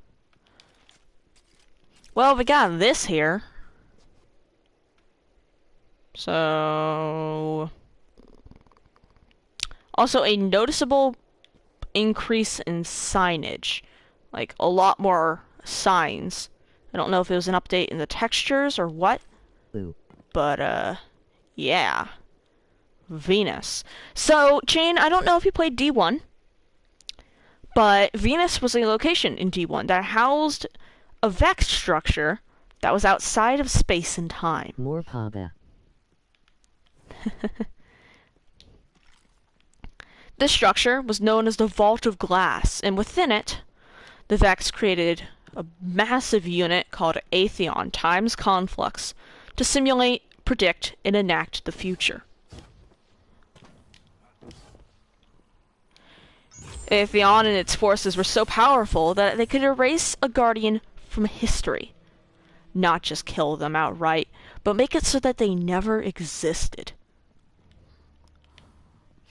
This was the fate of Kabir, Pahanin, and Pradith. I believe those were their 3 names. Oh, good. Also noticed, yeah, this sign didn't used to be lit up.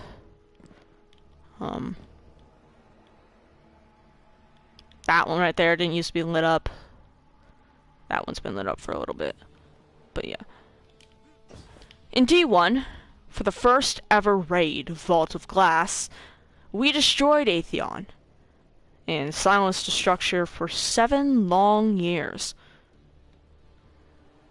Within it, the Vex had probably gone restless. So they could murder someone so effectively they would erase them from the known universe. Basically, yes. The only reason why we know the names of those who were lost to the forces of the Vault of Glass is exploring the vault itself. Once that the only record of them exists within the vault. I think there's a few enemies that acts around Because here. of Vex records? Exactly. That's the only reason why we know they exist. Or that. Mm-hmm. It's because we went into the vault itself and dug them out. Of course, they're probably all dead, or some form of dead, because you know how the Vex love experimenting on people. Not out of malice, unlike the Hive, just out of curiosity. The Vex, their plan is, well, just basically convert anything that isn't Vex into Vex. They want to be the one true shape. They want to be the end of everything, and the beginning of everything. They just want to be everything. They're kind of egomaniacal like that. But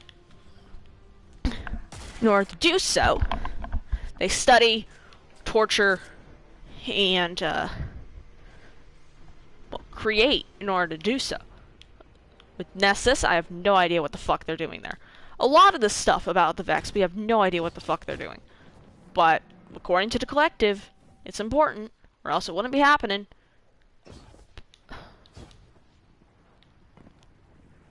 Will you listen? Or will you be like your vanguard? Words are weapons. Thoughts, the art of wielding them. Listen. My well. question is, how did the Vex even start out getting the shells they do now? That is a very good question. And the answer is a star. Shut up, Toland. The answer is a star named Volantis, I think it's like likes you. 47B or something like that. What they did was they vexified a star. He was still able to plant the seeds in the hive within our very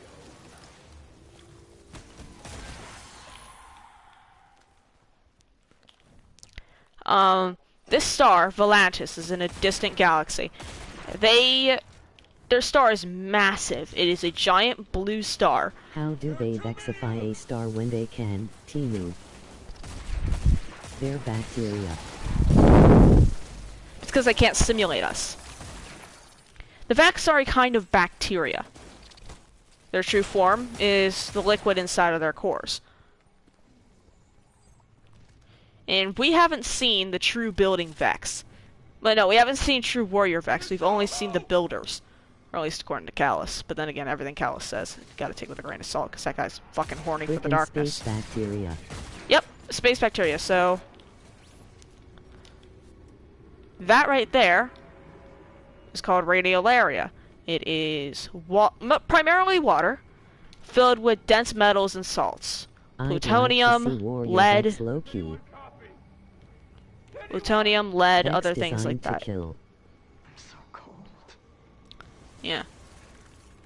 Inside of there, that provides the like the housing for the Vex. And the way that they vexified this star was that they built a series of platforms around it, like some kind of orbital station around this star, and proceeded to make it immortal. Because stars have a lifespan. The star that they vexified was towards the end of it. And the reason why stars die is because they eventually run out of hydrogen in order to fuse. But what the Vex do is they pull the dense metals that the star creates out of the core, keeping it technically young, so that it can't die.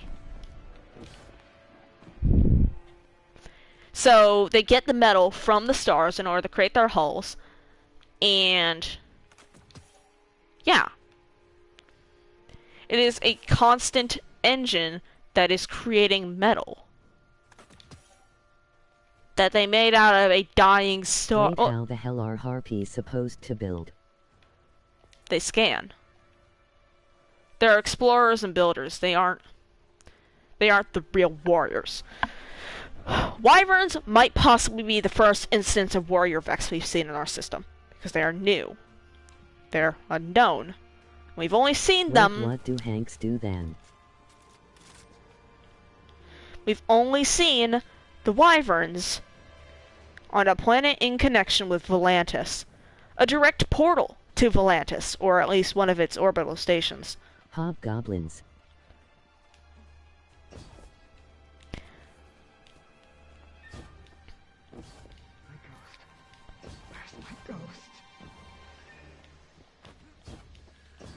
Listen, I don't have answers to these questions.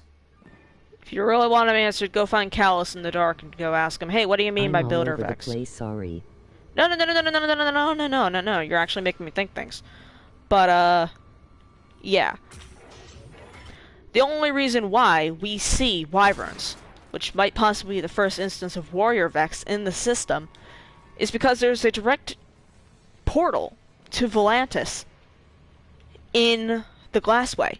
That's what the Glassway Strike is. At the very end, you activate a portal to Volantis, which happened during the Dark Age and actually brought about the fall of Europa and Clovis Bray and a bunch of other horrible shit, and possibly even the start of the collapse.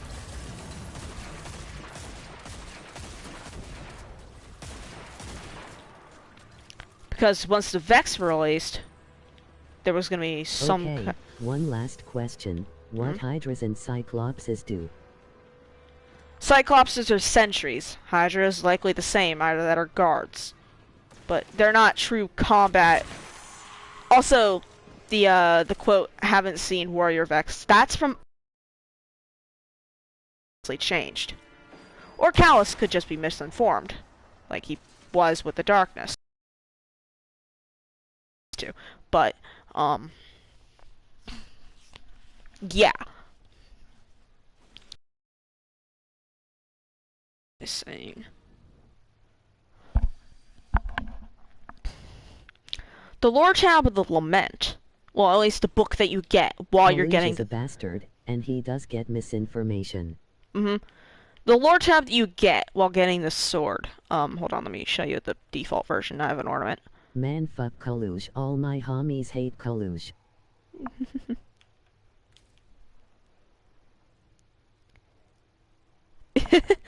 But yeah, the book that you get from getting the Lament details the end of Eventide. The death of Clovis Bray, the creation of Banshee, the Lament, and the temporary destruction or shutdown of the Volantis portal. It wasn't destroyed because it had information. That was actually Exy's call, and she also says, whenever we run it, that we cannot destroy the portal to the Vex.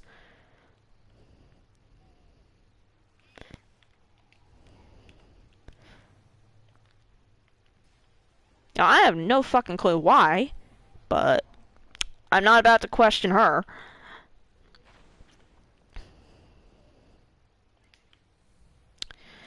Also,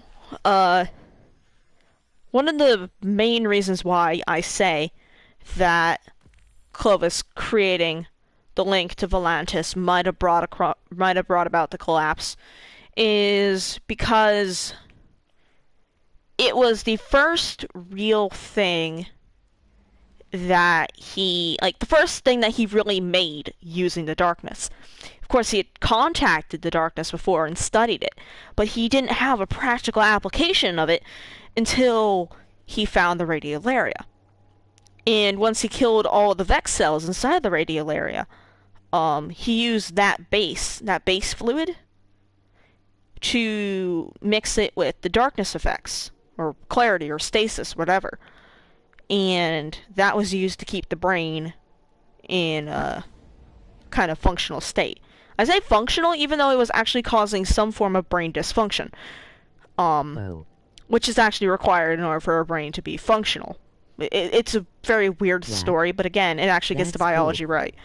If a brain were to be perfect and just absolutely like to the millimeter perfect, it wouldn't work. It wouldn't have the individuality to turn the gears. It'd just be stuck. It'd be good at its one thing, but it'd suck at everything else. It'd basically be a machine.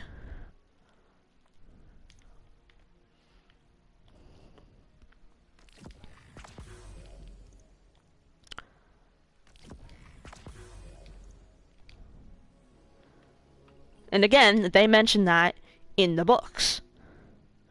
Actually, in Clovis Bray's logbook specifically. When he mentions creating the perfect human. Or perfect exo or whatever.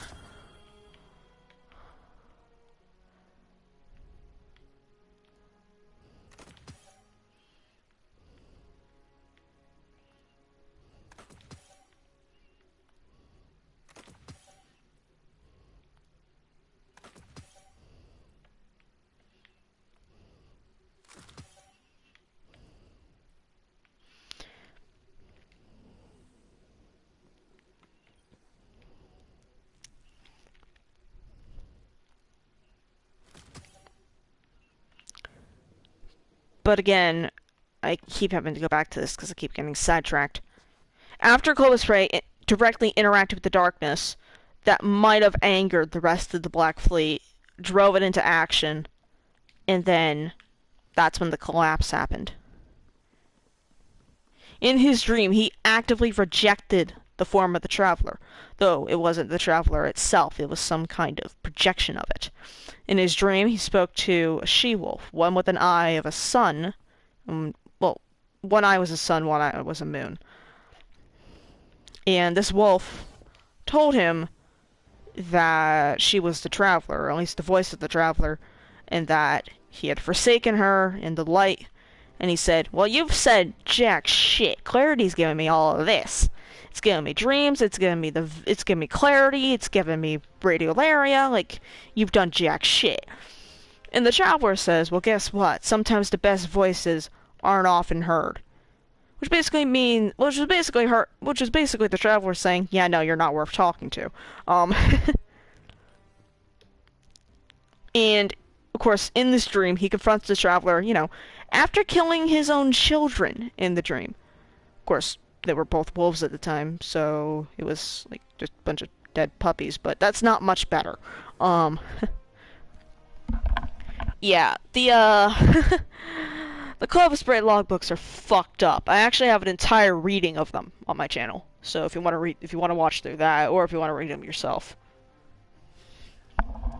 But yeah, those books are really fucked up, but also really interesting.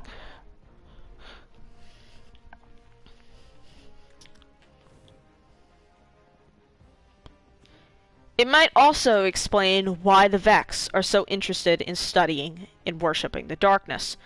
Because with the Vex, if they cannot simulate it, then they either must destroy it or worship it. The Guardians, because Hands we've down.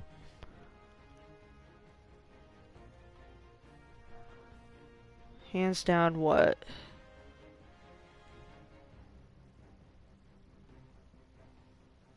Yeah, we got a lot of really cool lore this season. Well, no, this expansion.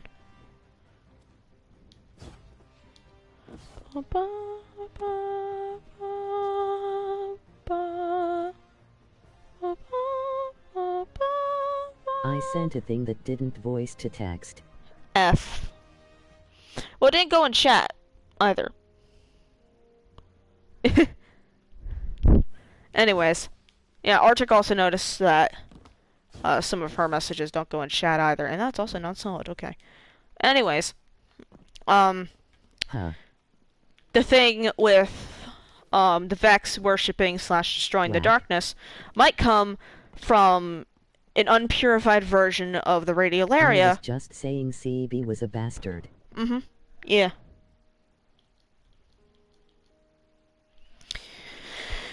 One of the reasons why the Vex might know about the darkness was a form of unsanitized radiolaria coming in contact with Clarity, and then sending a message back to the collective and saying, oh, this is a new thing, how about we study this? Or, possibly, it could be the connection to the Hive, in which Crota draws the Vex into our world by creating a hole in reality because he tried to duplicate what his sisters were doing.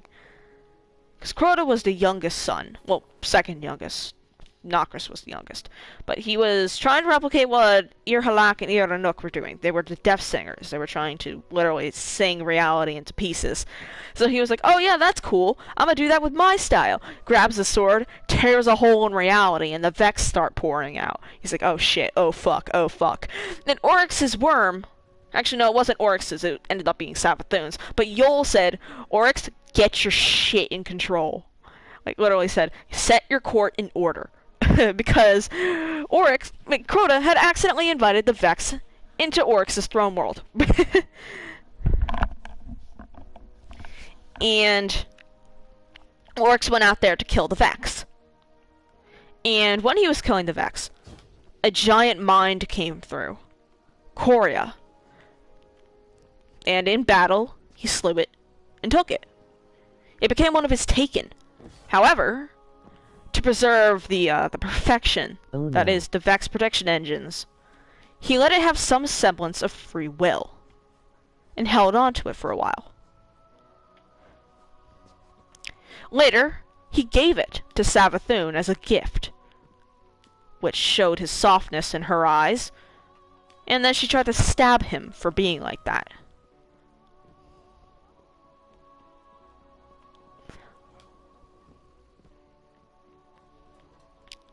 But he gave Coria to Savathun, and with this taken mind,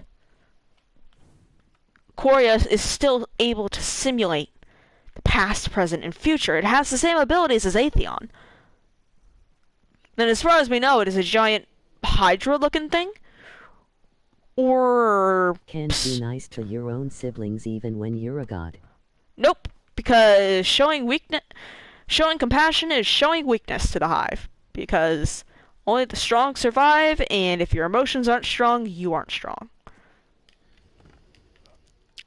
Actually, it might have been Zebu Arath who gave him a bit of a bitch slap for that. I can't remember. No, Zebu Arath killed him because he tried negotiating with a civilization for peace. And Zebu Arath said, nah, fuck that shit. Killed him, and then while he was regenerating, wiped out the entire fucking species by slamming a moon into their planet. Yeah, Zebu Arath has no chill.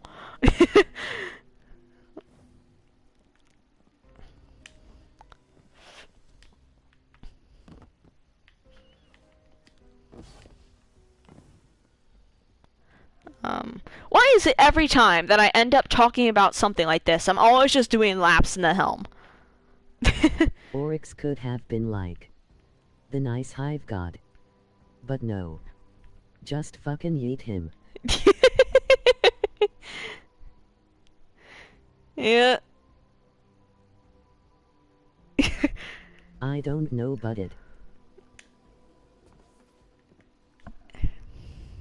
it's entertaining. Yeah, I just occasionally just do laps whenever I talk, because like, my brain doesn't have to focus on the screen. But yeah, is when Crota tries replicating the Death Singers, tears a hole in reality, summons the Vex into our world. Coria gets created and then taken. Savathun gets Coria. Oryx gets his shit wrecked by Savathun because he was being nice and gave her a thing, and he laughed whenever she drove the blade between his ribs. He was like, "Yeah, nah, you're right. Sorry about that," and then died and came back because the Hive liked doing that. Also, towards the end of the book, actually, no, it was before this because he had to take Coria. When Oryx was still Alarix, he killed Savathun and Zebu Arath in their throne worlds, so the death was true. They were fully dead. And then he went to Akka, the Worm of Secrets, and beat the ever-loving shit out of it in order to get the secrets to take. Because at first he asked Akka nicely, like, "Hey, you're my worm, can you give me some information?" Akka said, "Fuck you." Oryx said, "Fuck you." Killed Akka, skinned him, meditated inside of this worm skin, and learned the secrets to take. While he was meditating in the worm skin, he communed with the darkness itself, because for some fucking reason, the worms are a minion of the darkness. Like, I don't know how they have direct contact to the pyramids. I don't know if they ate a pyramid at one point, like did a split it between the 5 of them or what. But yeah, there's Akka, Zol, Air, Yul, and wait, Air, Zol, Ur, Akka. I can't remember the 5th one, but Yul the Honest Worm, I believe, is Savathun's worm right now. Akka is Oryx's, and is actually starting to wake up from its death. Yeah, it's waking up in the rings of Saturn. The corpse of Akka was stored on Oryx's dreadnought. The darkness noticed Oryx murdering one of its favorite minions and just going up to him like, yo, what the fuck? I mean, that's what the meditation was. It was likely that Oryx fought the darkness in order to gain that knowledge. Because with the Hive, if knowledge isn't stolen or won in war, it is worthless. It is not true knowledge. It is not true power. Because you didn't earn it. And if that doesn't sound like the school system over here, you don't earn your work, it's worthless, then I don't know what does. Oryx was a goddamn badass. Yeah, Oryx was a badass. The Books of Sorrow are dope as fuck. Like, seriously, read them. They're on Ishtar Collective. In the freaking cover art that they did for them, with Oryx, Akka, and the sword, is amazing. But yeah, This is why my nick was taken fanboy. I understand that. Okay, at one point you ended up changing it to Taken Femboy, and I was kind of like, what? But anyways, towards the end of the Books of... God fucking damn it, I keep mixing up my timeline. Alright, first, in the Books of Sorrow, it's a very long book. So first, it speaks about Arash, Zero, and Saftona on Fundament. That was Biggie's fault. Tired. He made me do it. Understood, but still. Talks about Arash, Zero, and Saftona on Fundament. They were the 3 daughters of the King of Fundament. However, their mother was a lying, scheming traitor and possibly a sleep-around, who hired an assassin to kill their aging father, and then ended up killing herself. Tyox was the name of this assassin. So, the 3 sisters, knowing that they did not have the power to conquer Tyox, went and decided, you know what, we're going to go look for some knowledge. Arash, the first navigator, while they were on a ship going out across the seas of Fundament, because Fundament was an ocean world, when they were going across the seas of Fundament, they made a vow. They carved their names into the mast of their boat and swore on their eyes that they would find true things. Zero promised that she would become powerful enough to split Teox's skull with her bare hands. Sathona vowed to become smart enough to outwit Tyox. And Alarash promised to be the first navigator, the one who would find Tyox and bring the other 2 to her and destroy her. So with this promise in mind, the 3 sisters set out. And eventually they found some kind of foreign spacecraft. Like, oh shit, this is pretty cool. So they started modifying it. And they'd heard stories of something in the depths of Fundament. Something big, something powerful. So like, you know what? Let's use this old spaceship, make it into a sea ship, like a submarine, and go down into the depths of Fundament. And this took 5 long years. And normally the krill don't live that long. They live about 10-ish. And when they're 10, they're old and senile. They jump in the spaceship and go eat some worms. Not exactly. So after they build the spaceship, right, they go underwater.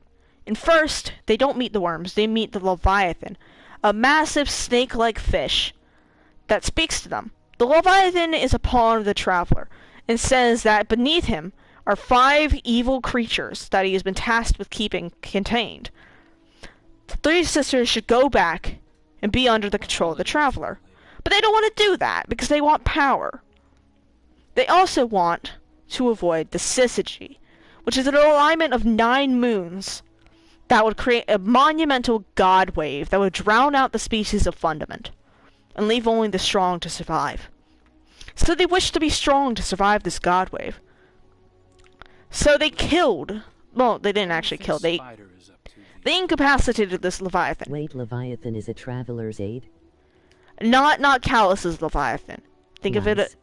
It's not Callus's Leviathan.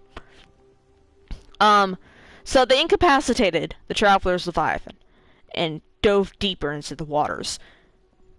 Eventually, Arash stepped outside of the spaceship. No, the fish Leviathan I know. Yeah. And ended up... Kaluja's Leviathan was a giant-ass spaceship. Yep. So, Arash stood outside of the submarine, and even though she was miles beneath the surface, under bone-crunching pressure, she felt no pain. She felt nothing. She felt like she was floating in air. And before her were the 5 worm gods, suspended in their traveler's cage, and they looked upon her and asked, "What do you desire?" And Arash said to be the first navigator, to be the one to navigate the stars, map the systems, and, general shit like that. So they said, "Okay, take our children, become one of your vices. You will be a slave to your ambition, but you will be powerful so long as you keep the child fed."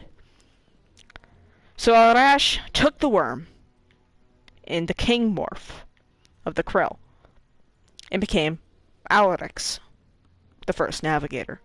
And then Zero went out onto the hull of the ship, spoke to the worm gods, and declared her need for strength. They gave her a worm, and she became Zivirath. Parts for Anna that she requested. Then Sathona went out onto the ship and asked for knowledge and trickery and through power. And they gave her her worm, and she became Savathun.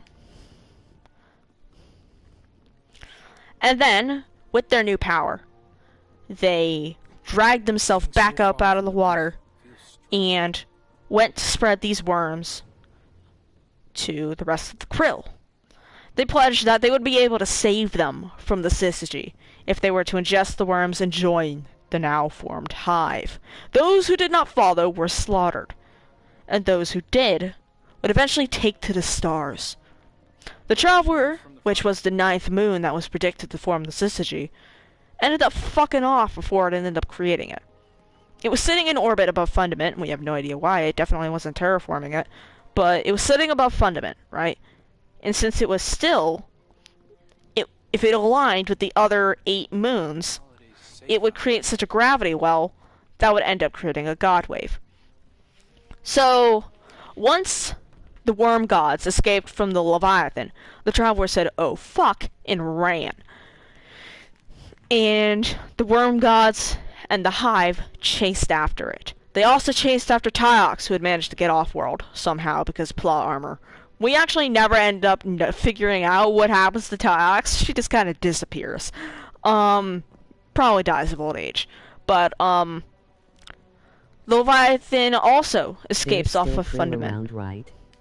The krill, there might be bones of them, but the krill do not live very long. Now, if a hive were to be resurrected without their worm, technically they would be krill, because krill plus worm equals hive. But, Leviathan also took to the stars to follow its master, the Traveler, but it was bitten and torn apart by the worm gods and the now formed hive, and killed. Combating the hive, but no Cabal presence on the moon. That feels intentional. Good to see you, Guardian. Ready to get back out there? Oh. So, they killed this Leviathan, and Oryx fed it to his patron worm, Akka, the Worm of Secrets. He and Akka had a pretty good relationship until, he went to Akka. I would have liked to meet Giant Murder Snake.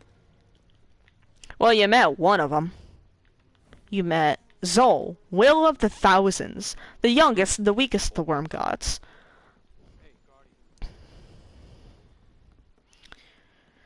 And, anyways, one of the first races that the hive met... No, the good murder snake. Oh, yeah, the Leviathan. Yeah, that thing was interesting. It basically just said, yeah, no, go back up to the surface. Let be what be. You'll be fine. The traveler brings life. Like, you're not gonna die. This is good. This is a good thing. You know, that giant fucking wave that'll destroy your civilization is a good thing. Which is why I honestly think the traveler's under the Winter War. But that's a different story. Cabal cruisers keep returning to Neptune's orbital path. Wonder if they're hiding something in its gravity well. Neptune. Anyways. Brain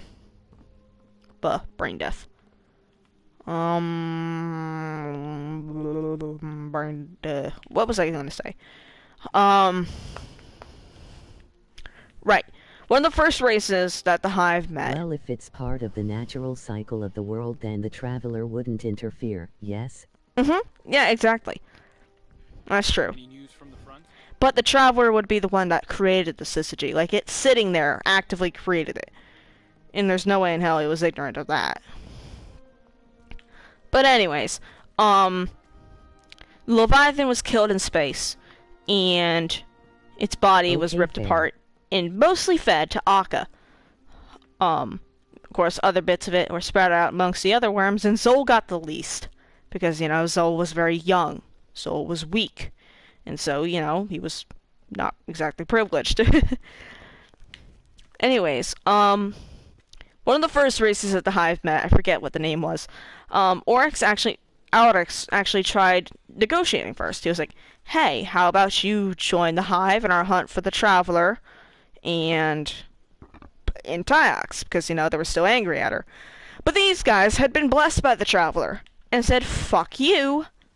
So Oryx said, ha, and then blew them up. And before this happened, the Traveler left. And then they came to the next planet, and they did the same thing. And eventually, they learned, hey, I don't feel as hungry because I'm murdering. I wonder what this is. So they asked their worms, and the worms said, that's what the truce was. You take the worms and get power, but guess what? You're also going to have to constantly feed the worms. Depending on your strongest attribute, it's going to be either murder or trickery. Looking at Zebra Wrath.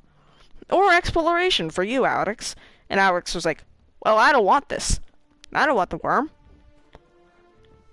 So he went to Akka and was like, hey, is there any way to get rid of the worm? And Akka's like, bitch, I ain't telling you. And so Alex killed Akka, skinned him, and then meditated inside of his skin in order to learn knowledge in order to escape his worm. Like his inside worm, not the patron worm. Instead, he got the knowledge to take, which would satisfy his worm for a while, but eventually would make it really, really fucking fat and want more food. Before he went to Akka and asked him this question, he had killed Zivarath and Savathun. They caused the whirlwind, didn't they? Yeah. Well, the darkness caused the whirlwind, but probably the Hive helped spur it. Anyways, before he went to Akka and, you know, did the whole skinning thing, he killed Savathun and Zivarath in their throne world, so the death was true. For power, so he could have the power to kill Akka. I've helped, yeah. And after Savathun and Zivarath were dead, and after he had gotten the ability to take and he became Oryx, he came back out into their throne worlds and resurrected them, using the taken energies. So they're back, they're probably taken, but he left them with their free will, because he needed information. Zivarath promptly stabbed him for this, and said, you're a weak-ass motherfucker, you shouldn't have brought us back, because now you don't have as much power. Because, yeah, but I'm a navigator, not a warrior. He later goes back on this.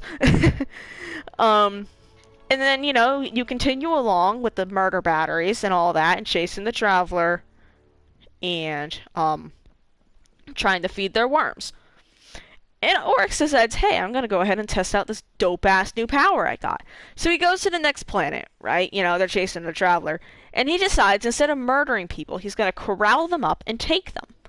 So he does this, and he creates an army. He's like, oh, fuck, this is pretty cool. And then he unleashes a taken version of the people onto the other people. So now they're fighting their relatives. And this is giving him all sorts of power. Because, hey, not only are the taken fighting, but the people are fighting, and both of them are dying. So there's power right there. And now Zivarath and Savathun are a little bit jealous, so like, oh no, I don't like that. So they start breaking away from Oryx. They're like, yeah, no, you aren't a navigator anymore. You're a conqueror. You are breaking away from what you were supposed to be. I don't like that. Fuck you. Savathun jumped into a black hole and is now vibing in, well, probably spaghetti form.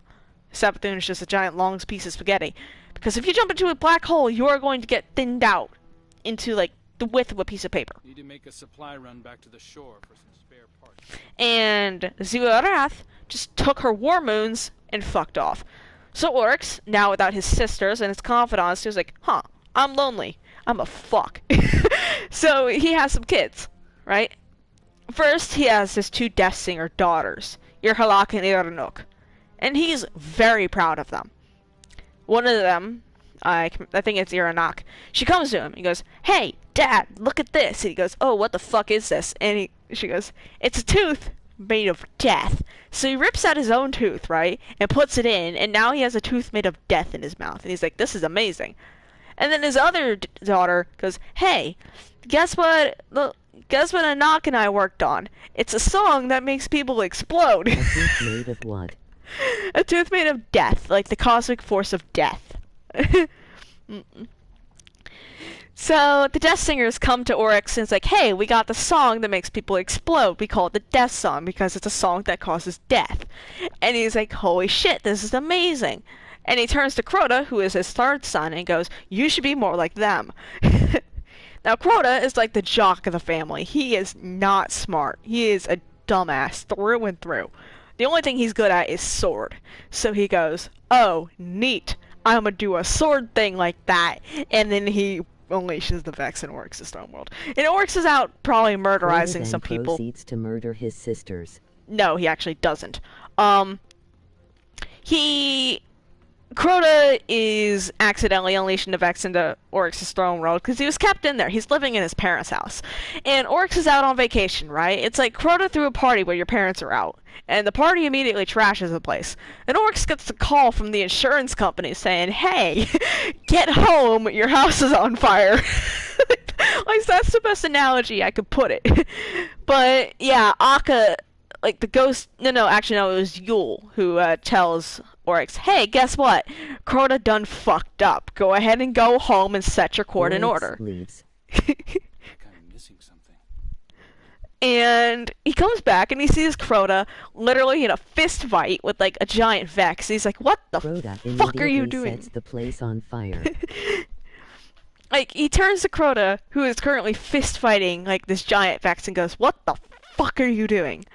And he goes, I done fucked up, and points to the sword that has a hole in reality next to it. So Oryx is like, oh, son of a bitch, I gotta fix this. So he starts murderizing the Vex.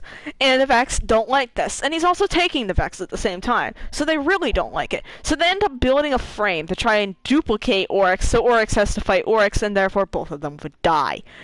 It sounds complicated, but fight fire with fire. So they built this frame to create Oryx. And this frame is named Coria. But the frame cannot simulate the darkness part of Oryx, so instead it creates Alarix. Yeah. And it's an itty bitty little Alarix. And Oryx is like, oh my god, it's so tiny, and then murders it. And then he takes Coria, and all the rest of the Vex are like, oh fuck, and then they all die. He holds on to Coria for a couple of centuries, which is like a week in hive time. Returning to Neptune's orbit. And I don't need this. Then he goes, What hell if Oryx yeah. Take the Oryx frame and sent it at the Guardians under the pretense that it was the real Oryx. It wasn't Oryx, it was Alarix. It was the pre-darkness version. So, yeah. He's like, hey, Savathun, you're smarter than me. How about you take this Taken Vex frame, right? That has a little bit of like mental stability, and you do something with it. And she goes, fuck yeah, because she's probably going to plan on stabbing him in the back with it. So she takes Coria and holds on to him for a while, and she starts planning shit. Like, she does a bunch of, like, magical sci-fi, like, time travel bullshit in her throne world. Does a bunch of experiments. And all those experiments are coming to fruition right now, but whatever. And Oryx, having lost his power of, over Coria, and therefore is a little bit weaker, his worm starts getting real fucking hungry. So the worm goes, hey, I want some fucking food. And Oryx, being himself, he's like, oh no, I need to go Sebastian, feed oh my yeah. worm. And Stabs Oryx for being weak.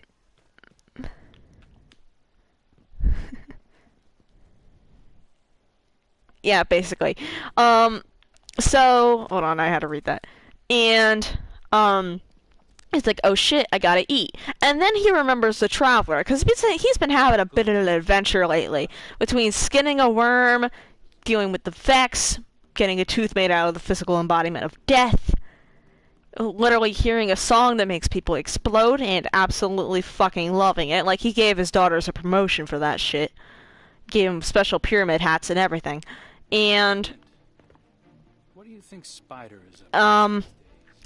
he decides, you know what, I'm gonna go ahead and chase after the Traveler again. So he arrives in Seoul, right? Did And you make a gun out of the death tooth? no, he did not. No, actually, no, he doesn't arrive in Seoul. The reason why he's off murderizing planets, and meanwhile, after the whole Vex fiasco, he takes Crota, Sparta kicks him into a hole, and says, "Come back victorious or die forgotten," because Crota fucked up. So Oryx says, "You know what? As a way to prove yourself, how about I put you in a life or death scenario where you will be teleported into an alternate dimension? You are being sent to the Vex world." So he sends him to the Vex world. And he stays there for a couple of centuries, you know, murdering the Vex, becoming a fucking demon prince to them, to the point where they actually build him shrines because he's so fucking powerful and they can't simulate him. Like, oh my god, this is crazy. We gotta worship this dude. And Crota's like, yeah, no, this is cool, and keeps murdering them. This whole time, Oryx is murderizing people, trying to feed his worm. And eventually, Crota breaks out of the Vex world, probably by going through a portal that was built on the moon by the Clovis Bray Corporation, and just hides somewhere, right? Like, he starts fucking and he starts hiding. And maybe the hive are hermaphrodites, like frogs. Crota becomes the Vex Doom Slayer. Basically, yeah. So he gets out of the Vex world, and he has some kids. And those kids have kids. And those kids have kids. And the Vex get exceptionally horny under the underside of the moon. And that's where the Scarlet Keep comes from. So that's where Crota's brood comes from. And then, from there, they start leaking into Earth. And of course, Earth doesn't notice this, because we're in the middle of our fucking dark age. You know, like, the planets are dying, like, there's space shit going on. The Hive arrived during then, and Crota's like, you know what? I'm not gonna deal with that. I don't want to have to deal with things that smell like wet earth and sound like tearing metal. I don't want to have to deal with that. So he stays on the moon, murderizing Vex and possibly Elixni, and just stays up there. And eventually, he goes, you know what? I've had my fill. I'm gonna go ahead and vibe in my Oversoul throne now. And he goes into his throne world and just has a bit of a frat party. Meanwhile, the collapse comes and goes, the Dark Heart is destroyed, and Crota feels a little bit of a thing. He's like, huh, the darkness feels weird. I'm gonna go check it out. So he pops out on the moon, right? Comes face to face with a pack of Guardians, aiming weapons at his head. He goes, oh fuck, gets melted in the real world, gets sent back to his throne world. And now Oryx gets a ping on his phone that just said his son died in the real world. He's like, what the fuck? And he starts making his way back to Seoul. Meanwhile, the Guardians are actively chasing Crota into his Oversoul and killing him. Like, perma-killing him. And then making armor out of his flesh. Now, Oryx is here, and he doesn't like that. He's like, what the actual fuck did you do to my son? And out of his emotion, he becomes weak. Because he's emotional. And the Hive don't like being emotional. And Oryx said, nah, I'm not going to be emotional, and then becomes emotional. So, in his rush from his son dying, and, you know, possibly all that shit, he docks in Saturn and starts murderizing, mainly the Awoken, in order to gain power, in order to, you know, kill the Traveler once and for all for making the people that killed his son. He's like, you know what, fuck it, I'ma juice up on these Awoken people, and all that. But apparently, Marasov heard about this. Guardian fashion, using bad guys to make fucking armor and guns. Yep. And, of course, Marasov, for some Mary Sue plot armor reason, heard a rumor about Oryx coming to Seoul. She goes, you know what? I'm gonna go to the moon. And she goes to the moon and learns a little bit about the Oversoul.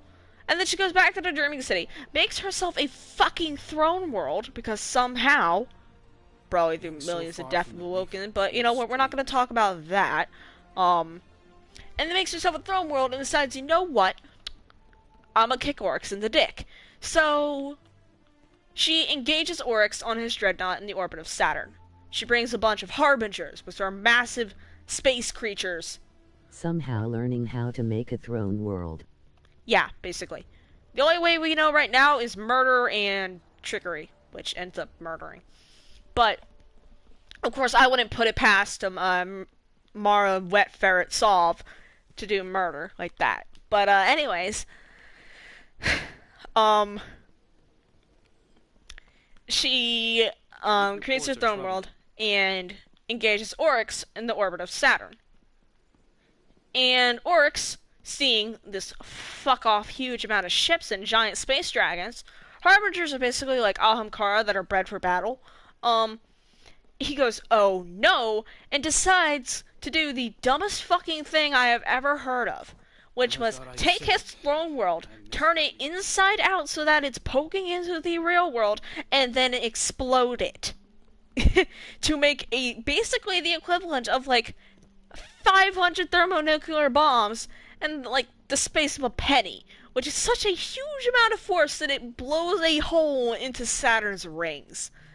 Kills Mara, not permanently, because she's off in her throne world now, and then, like, half of the Awoken Corsairs. And now there's a hole in Saturn's ring. There's a hole in Oryx's dreadnought. There's a hole in his throne world, and he's just sitting there with his sword in the ground like, whew, crisis averted. And then the Guardians show up. They show up with the same cloaking technology that they used to get into Crota's Oversoul. And they show up in this, like, hive-looking ship that they stole from Eris, and they land. Of course, they also destroy the ship in the process, but they also put down a transmat beacon so they can pull more people there. And Oryx, seeing this, is like, wait, hold on, looks at the cameras, fuck, those are the same people that killed my son, oh shit, oh fuck, they're here for me. So, he starts sending his people after him, right? And at this point, we're in King's Fall. Like, we are in the King's Fall raid right now. And he's sending people after these guys, like, oh man, I gotta send my Death Singers, I gotta send my Ogres and Shriekers and all sorts of stuff. And all these Guardians are breezing through him, right? They got all these overpowered things. They got Gallahorns. And then like 200 Guardians swarm the damn place. Yes, exactly. So, in lore, it's a team of 6. So, the team of 6 goes up on the Dreadnought, packing heat, and they show up at Oryx's place, right? And they're like, okay, time to kill you. And they kill him in the physical realm, right? And he's like, oh no.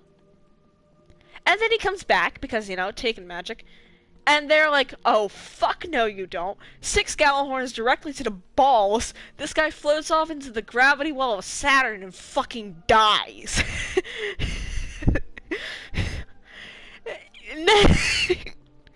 And then they take his heart, right? And they also take part of his sword. They take a part of his sword and turn it into an exotic sword, like the first exotic sword in Destiny. Either Razelighter, Boltcaster, or Dark Drinker. You get one of 3. Razelighter acts kind of like Lament. Dark Drinker acts like Guillotine, and Boltcaster acts like Stella's and Temptations. Basically, Boltcaster creates a cloud of lightning. Razelighter does this giant sweep of fire into the ground in a giant heavy attack. And Dark Drinker is just spin the wind. And these swords are pretty good. And then they also take his heart, right? And they bring it back to Eris as an apology for destroying her ship. And they go, hey, I know we kind of killed your ship, but guess what? We also killed the dad of the dude who killed your fire team. And she goes, oh, fuck. And takes the heart and turns it into a gun called the Touch of Malice. She's like, here you go. Go ahead and unleash upon the Hive 10,000 times the pain they did to me. And, of course, everyone being immediately freaked out by Eris's edginess does that. And at this point, the Hive have been thoroughly kicked in the dick. The Hive on the moon no longer have a progenitor, so now they're just inbreeding. The Hive on the Dreadnought, have no boss. So now they're just kind of vibing there. The Hive on Titan, no idea how they got there. They might have been there from the Dreadnought. I don't know. Because the Hive like to spread like the Hive like to spread like fucking head lice. And so the Hive have been thoroughly destroyed. And at this point, Rise of Iron rolls around, and the Alexei get their asses kicked because they decide, you know what? I am tired. Okay, one specific Archon said, you know what? I am tired of going for the orb. I am going for the orb, but to destroy it, not to like take it. So he goes out and finds some technology, right? And of course, this dude also has ties to the House of Wolves. So he calls out to them and he's like, hey, how about you guys join my house, House of Devils? But it's different. It's different than House of Devils. It's a part of the House of Devils, and we have magic technology that will make your blood into metal. And, you know, they love their technology because they're super creative. And so all these devils and all that, they're like, oh shit, this dude Axor, or Axis or whatever. It's like, yo, dude, you got some dope-ass ideas, how would I join you? So they join the Devil Splicers. And the Devil Splicers are born, and they sit in the Cosmodrome, because that's where the Siva is. And the Siva is a special little nanite that can go in your blood. It's very small, in little pieces. It can go in your blood, and it can replicate. It can enhance, it can consume, it can do all sorts of things. It just needs a three-word command. Consume, enhance, replicate. That is the command that the Splicers give it, which turned it into a literal fucking plague. Siva's like, okay, everything must be Siva. So, you know, the Splicers are having a grand old time with this, because for some fucking reason, the Alexei just have, like, amazing body tolerance. Like, they can cut off all their arms and grow them back in about a month if they have the right amount of ether. So these guys are lopping off legs left and right, turning everyone into frickin', turning everyone into Splicers, right? They got dudes with cannons for hands, and then they make their boss into a fucking spider and put him in the ceiling for some reason. And they also make a lot of guns. And at this point, Saladin catches on because he finds a servitor that had recently belonged to the normal state from Siva during the Dark Ages because it killed all of his friends. He goes, you know what? Get back here, get back to the mountain, I'm gonna tell you some shit. And then he tells you some shit, and then you go out there and kick the ever-loving fuck out of the Devil Splicers. And this is Rise of Iron, by the way. And, you go into Siva land, the Plague Lands, and the Cosmodrome. Like, it's called Plague Lands because, guess what? Siva's a mechanical plague. It goes in your blood and makes you angry. But not really angry, more like in excruciating pain and therefore lashing out. I can't believe the hunters have been running themselves without leadership since...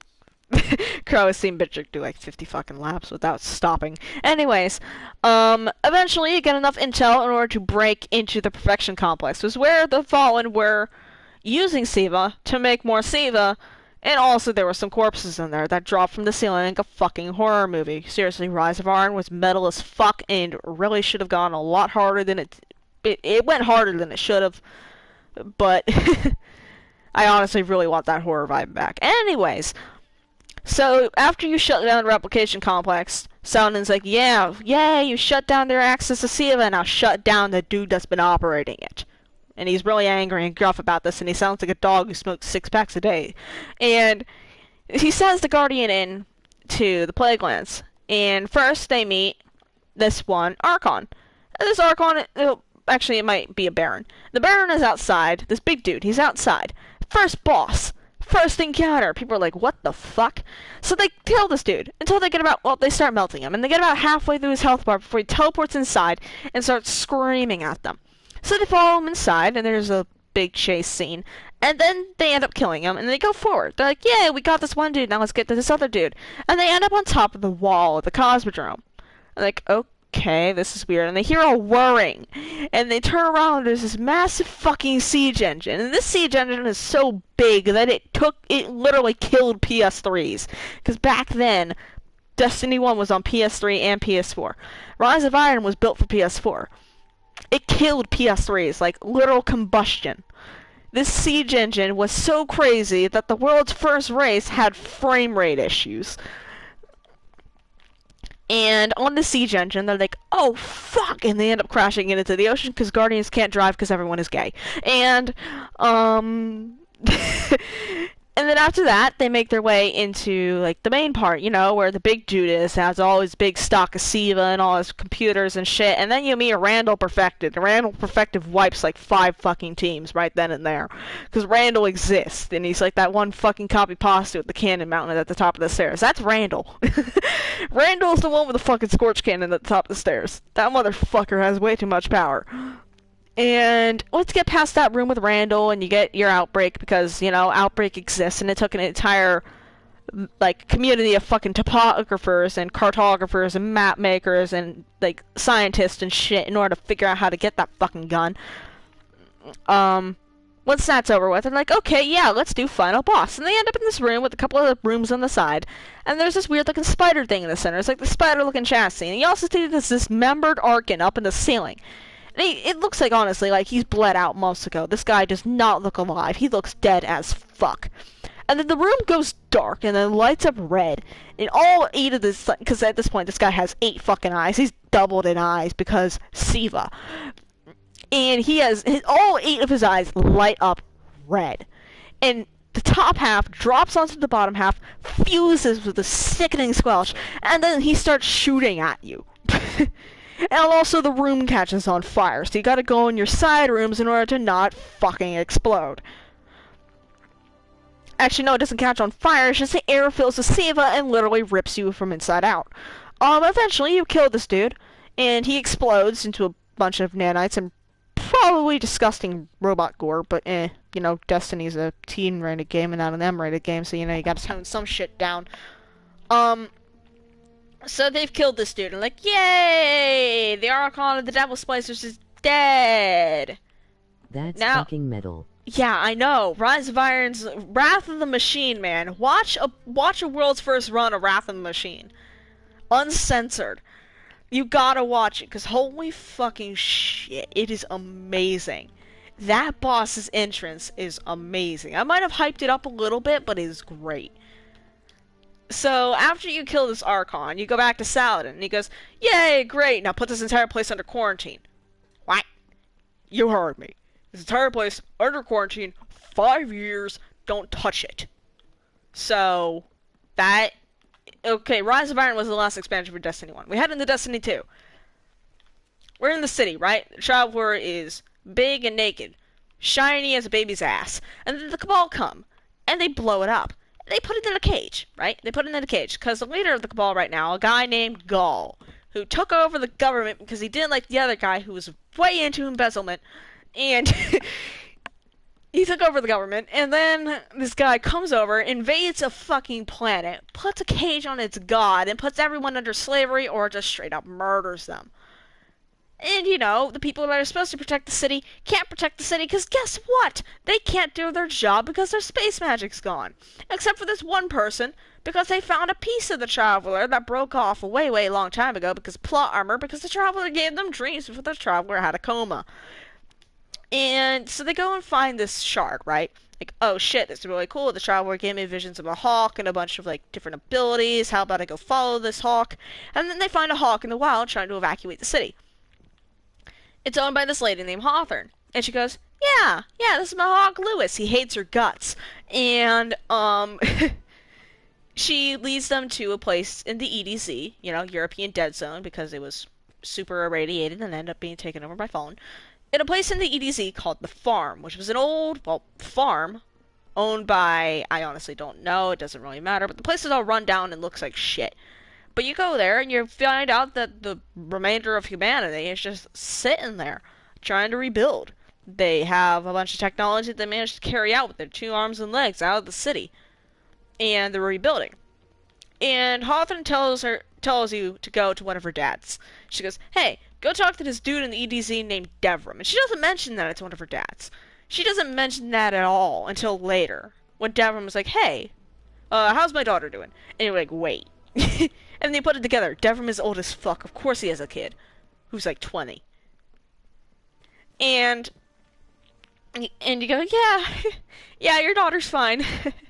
And she has a bird. And he goes, yeah, no, I knew that, don't worry.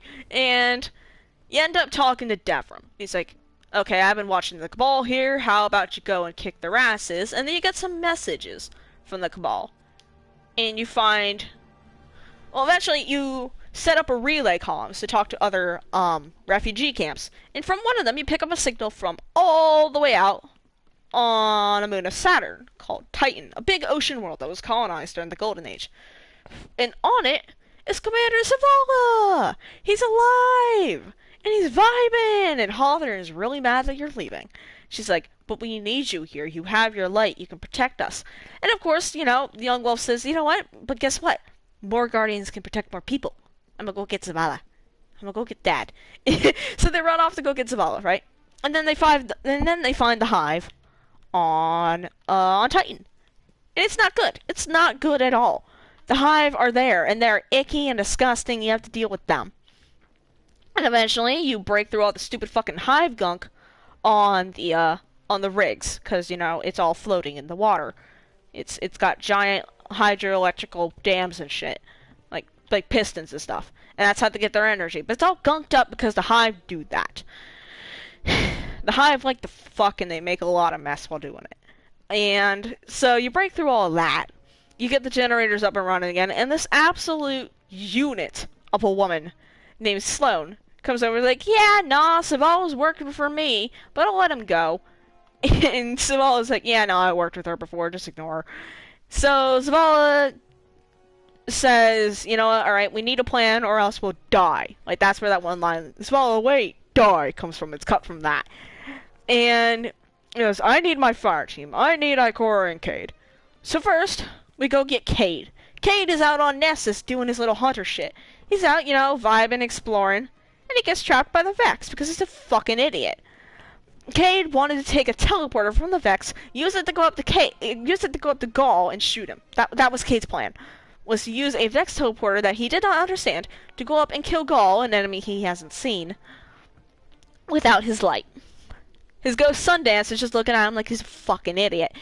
So after that, we get Cade and say, hey, no, Zavala needs you. And Cade's like, wait. Tampers with Vex Tech, pays for it. Yeah. He's like, I don't have time to Also, explain what I don't have time coming. to understand. Because Cade gets locked in a time loop.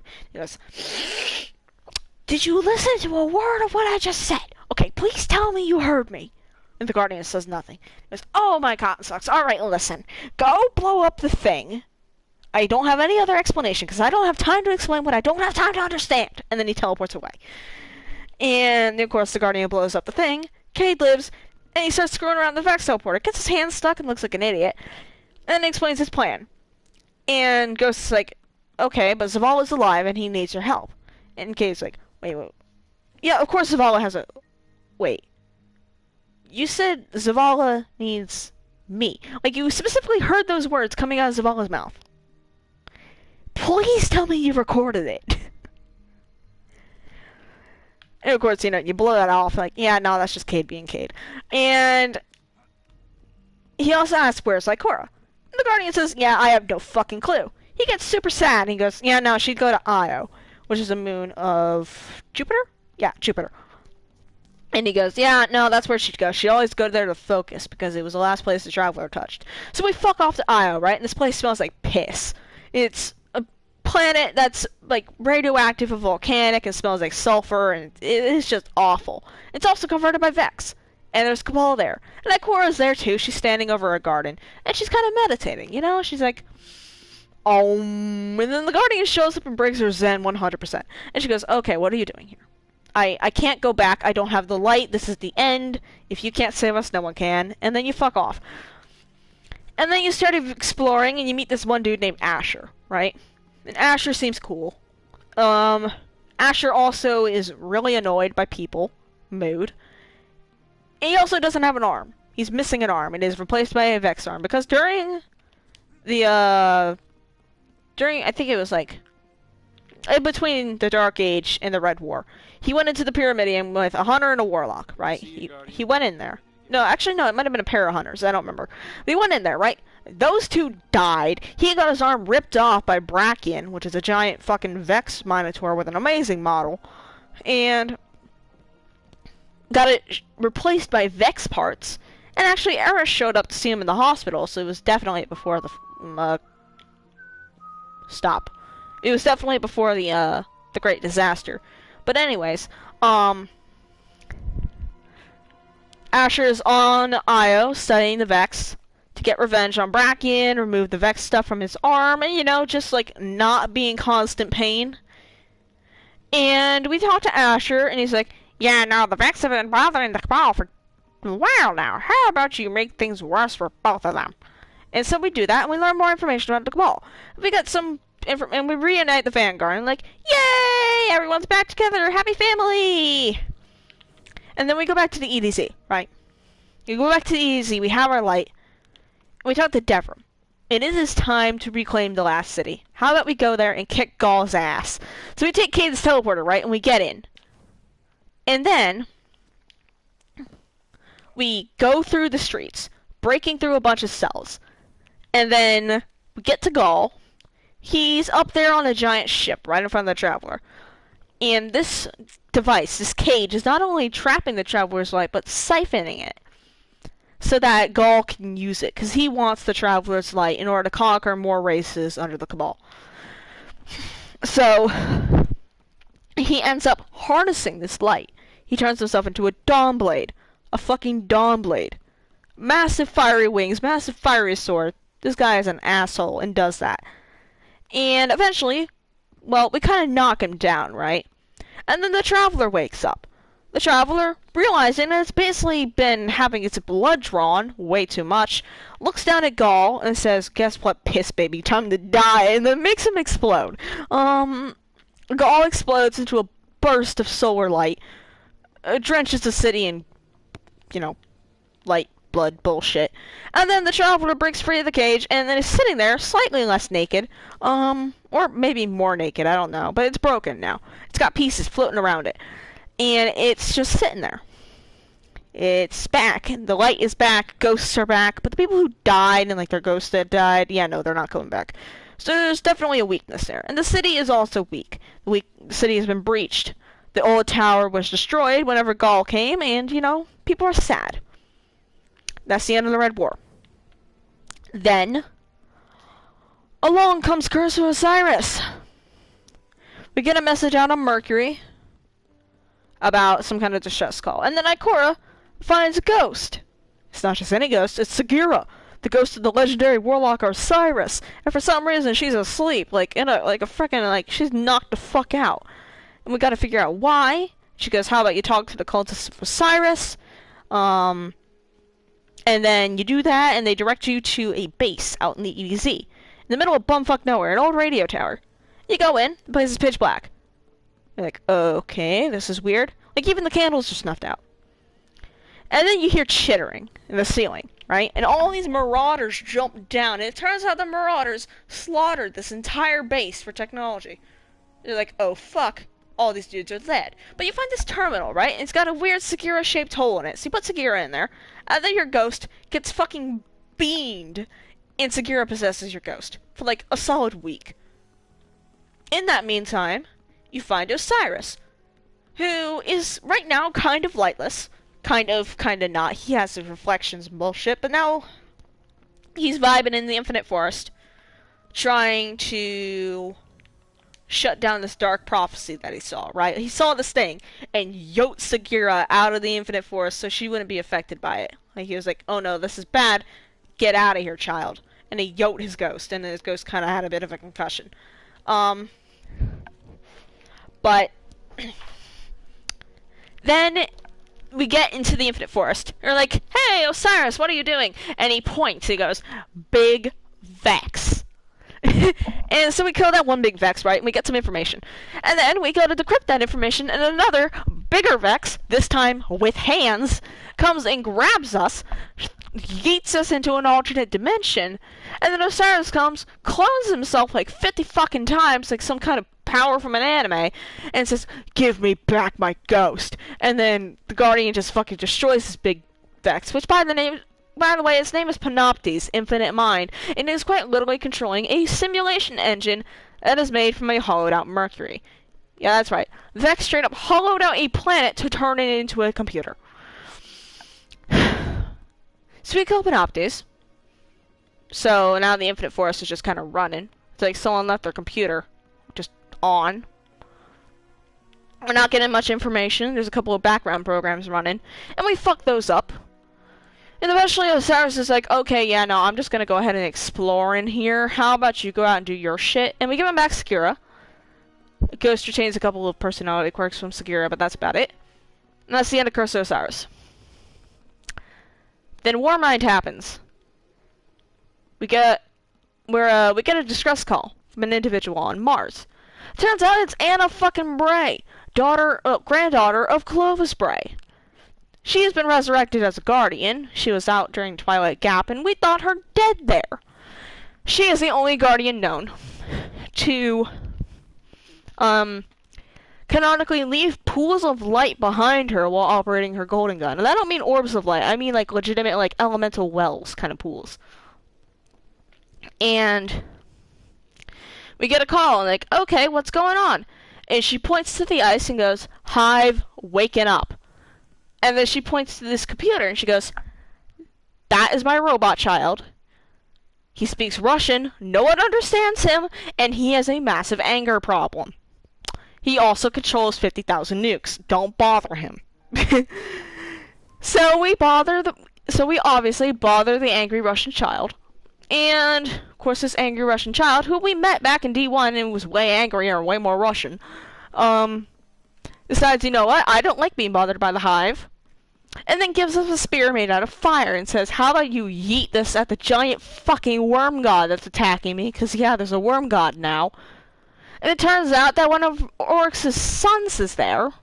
Like, Crota's brother, Deathsinger's brother, like, exiled son of Crota. No, I mean, exiled son of Oryx. Because he liked necromancy, which was against the sword logic. He got booted. And he made a pact with Zol, the weakest of the worm gods, and said, you know what? Fuck this. Undead's your hive. And Rasputin ended up freezing them for a while. And then, after the Red War, after the Cabal started fucking around on Mars, they started to thaw out. Because everything ties back to the Cabal. So we go in there, we grab the spear made out of fire that Rasputin gave us. And then we yeet it at the worm god, and we kill it, and then we turn it into a gun. Because, you know, that's Guardian tradition.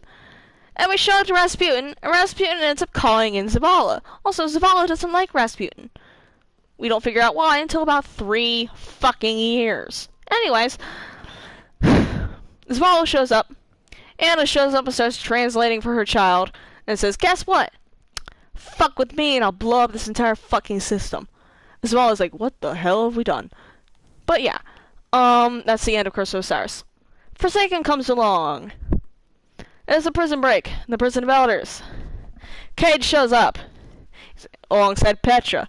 He goes, alrighty, well, we gotta handle this. I'm gonna go ahead and go in here guns blazing, woohoo, and jumps in a hole. Petra takes her fucking time and explains the situation to us.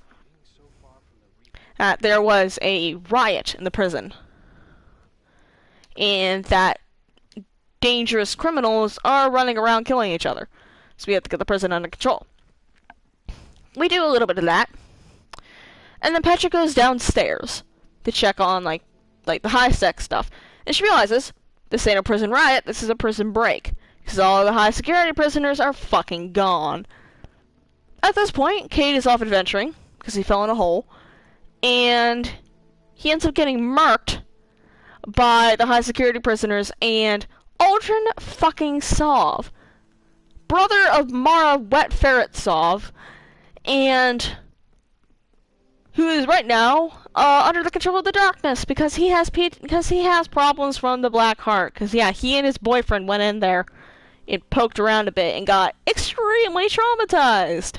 TM, patent pending, and now he's having darkness talk to him because yay! So he releases a bunch of Lixney from the prison, and gives him darkness powers, because yay! Also, before he left the city, he made a wish with a giant fuck-off Ahamkara named Riven, who was also taken. He did not bother to mention this. He made a wish, and he created the Dark Ether for the Scorn. Well, so the Scorn were made. And now, Cade fucking dies by his own gun, which is super indignified. And the Guardian, pissed as fuck, goes out and kills Aldrin and every single one of his friends. And then we realize that it wasn't really Aldrin pulling the strings, it was Riven who was being controlled by Savathun. Yay! And then we go out and kill Riven. And this is Last Wish. We go in there and we kill Riven. And we have to deal with the Taken too, because Savathun has Taken, because Korea, because reasons. And once we kill Riven in her death, because Ahamkara do not like to die, Riven decides, you know what, I'm gonna grant one final wish. And calls out the Savathun like, hey, you know that wish you made a couple of months ago? Guess what, I'm cashing it in now, because I just got fucking shot. And the city gets locked in a loop. So Savathun sends her daughter in, Duel Karu, to watch over the city while it's in the loop. And Duel Karu is vibing in Mara's Shattered Throne world, hence the Shattered Throne, and it's just sitting there, and then the Guardians find out about this. Because Mara's back, just chilling in the Queen's Court, being a bit of a Karen, not even a bitch, she's an absolute fucking Karen, yells at us for, like, legitimate criticism. Oh wow, I've been talking all night. And,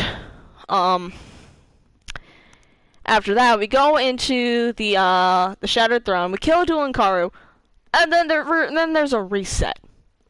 It's the third week, it's taken. All of a sudden, you wake up and there's Scorn again. You laugh. And you turn around and see your best buddy who died the week before next to you. And he gets up, says the exact same thing as he does the first day of the first week. Like, wait a minute, this isn't right. And he does the exact same thing. And you realize that you are walking in a loop. Loop for loop, second for second. Replicated almost to the perfection of the Vex. Like, they call it a Cyrus and to examine this. And then he's like, yeah, nah, this is fucking weird. I don't know what's going on, but it's fucking weird. And they realize that the city is caught in the curse loop. From Riven, Duel Karu, Korea, and Savathun. Yay, and we're still there to this day. In this curse loop, Savathun is getting power from a murder battery. Because every time someone dies and comes back, the confusion from that gives her power. The murder comes back, gives her power. And it's just a constant loop. And once that curse ends, she's just gonna get it all, like, in a single pot of murder. Like, there you go. There's your power. Enjoy. And the whole time it's happening, she's also getting power. Hold on, I'm adjusting my headset. She's also getting power the whole time this is happening, right? Any questions so far right now?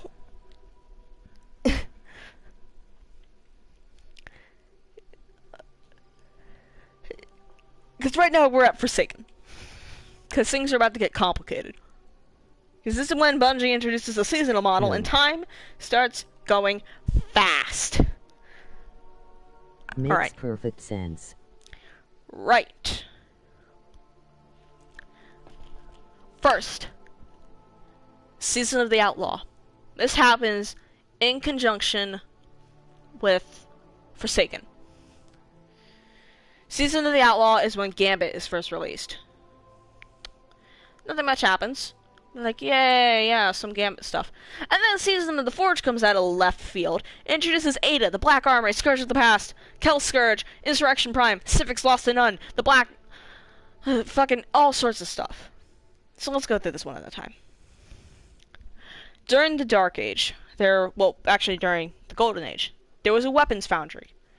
Formed by 3 people who believed that this peace wouldn't last forever, and they were right. They made amazing weapons. And then when the Dark Age came, they used these weapons to defend themselves. And then the Guardians decided, you know what, these guns are pretty cool. And they weren't Guardians at the time, they were really warlords. So they show up at these Black Armory forges and they're like, you know what, hey, we want these fucking weapons. And of course the founders of the Black Armory is like, yeah, sure, for a price. And the Guardians don't like that, so they end up killing them. And they also end up attacking like a 9-year-old child named Adelaide. And this child gets put into an exo in order to like keep her alive. This exo's name is Ada-1. This exo also has the ability to make guns with her bare hands. Like spiders make webs, well guess what? She makes guns. And Ada takes over the care of the Black Armory. And she hides it because she doesn't want Guardians to kill her or her family ever again. And right about now, in Season of the Forge, there is a bit of a disturbance, right? Like,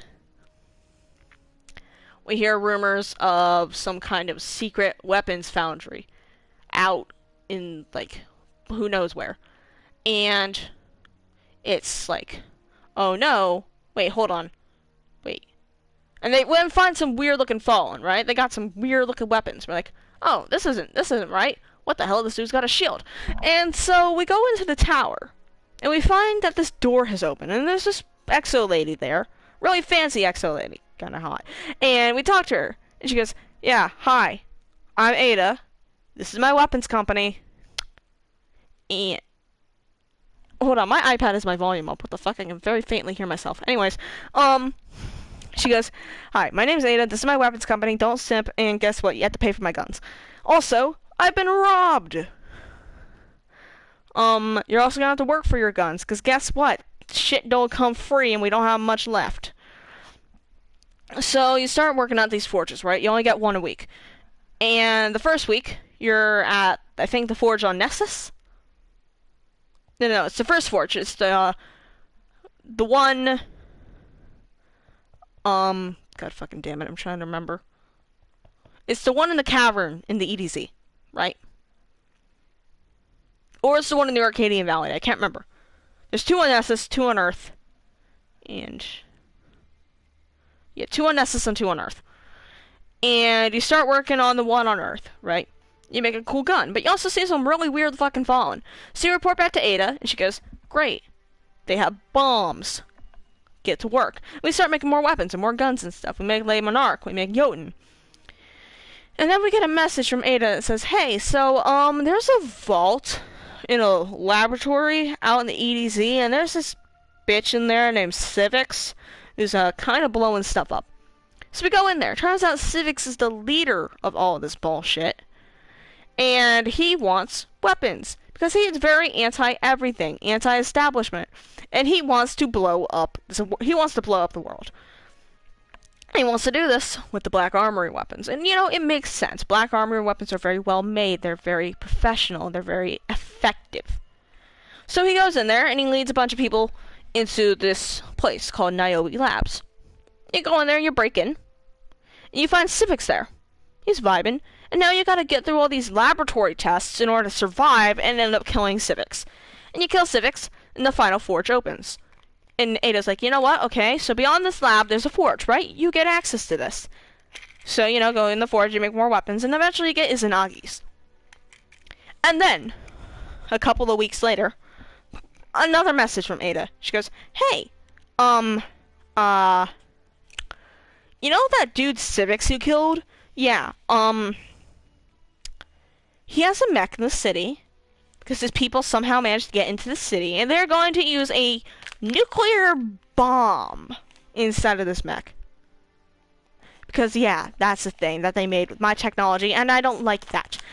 You are entitled to the riches inside of this vault if you can manage to clap their asses. Good luck, because you are fighting a massive fucking unit of a brig. At the time, we didn't know they were brigs. We just called them walkers.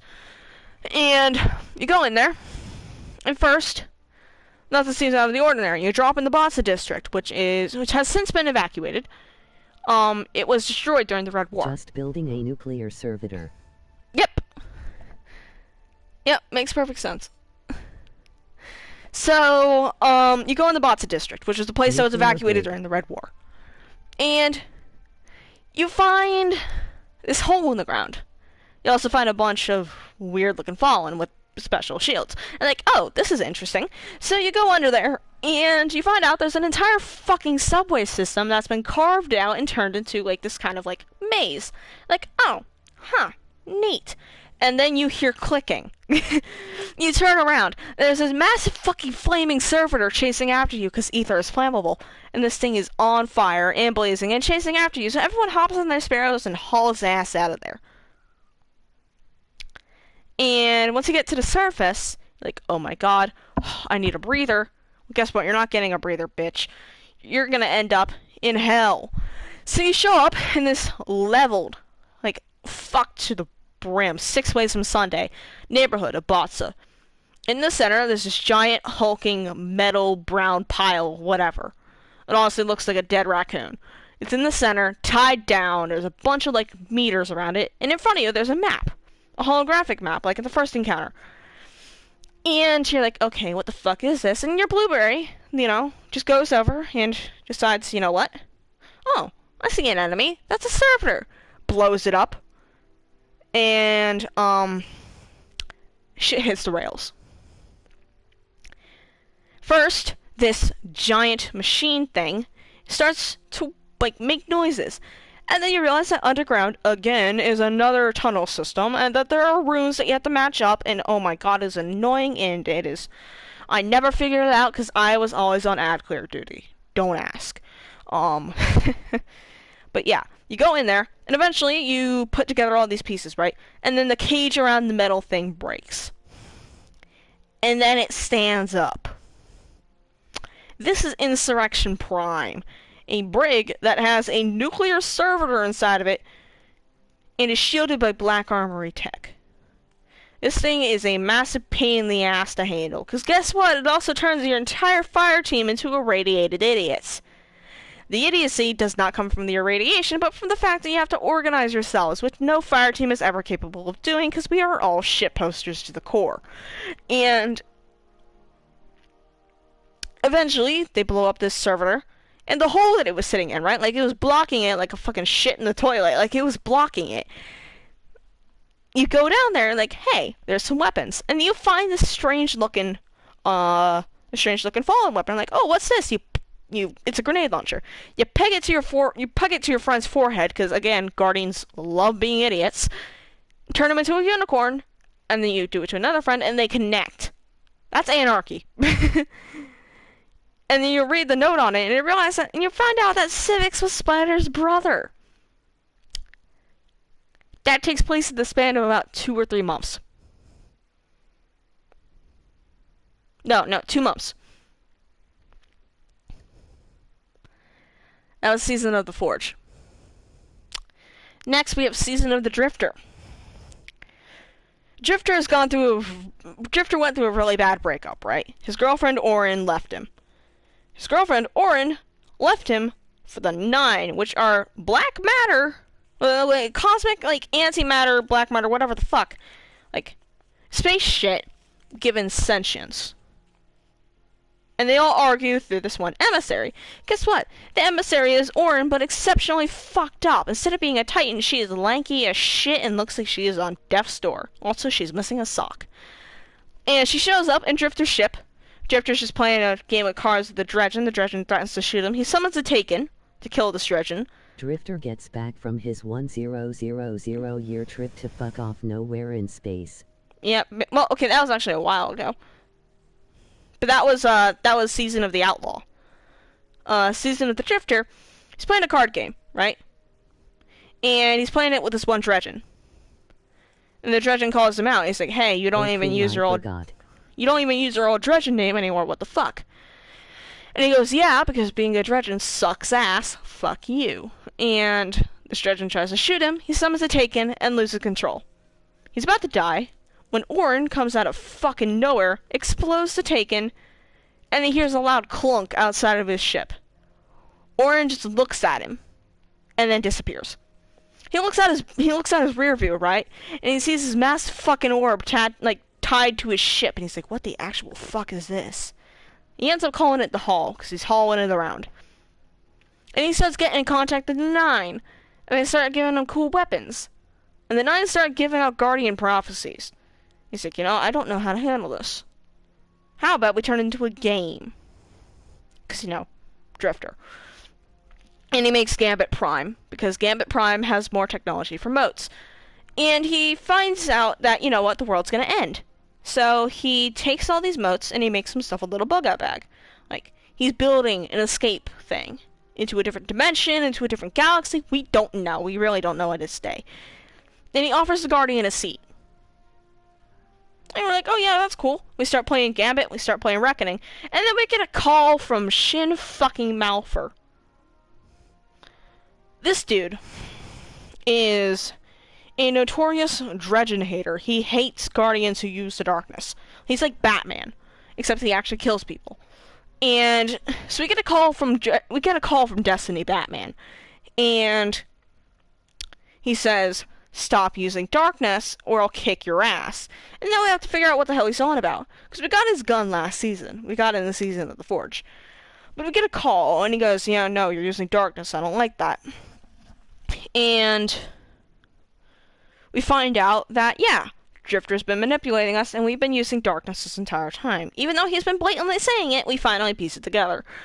And we're like, oh no, I don't like this. How about we stop? And then we realize, wait a minute. How do we know you're trustworthy? Like, you've been killing people. And then Drifter says, that's what I've been saying, brother. How about this? We work together on a nice little piece called a thorn. So, you know, you pick a side either between the cops or Drifter. The cops want to arrest Drifter and possibly kill him, because Drifter is sketch as fuck. Or you work with Drifter, because you like cool shit. Personally, I sided with Drifter. And he talks you into building this gun, a weapon of sorrow, made of hive magic. First owned by a guardian named Razel Azir. Razel Azir was a... thorn. Yeah, it's a really good weapon. Razel Azir was a titan. Yeah. Razel Azir was a titan. Very famous. And one day he went to the moon. And killed a Death Stinger. And as a trophy, he took some of her skull bones and put them on his gun. The Rose. He's like, oh yeah, man, this is gonna look great. And then the gun starts corrupting him. And he turns into this evil, twisted version of himself called Dredgen Yor.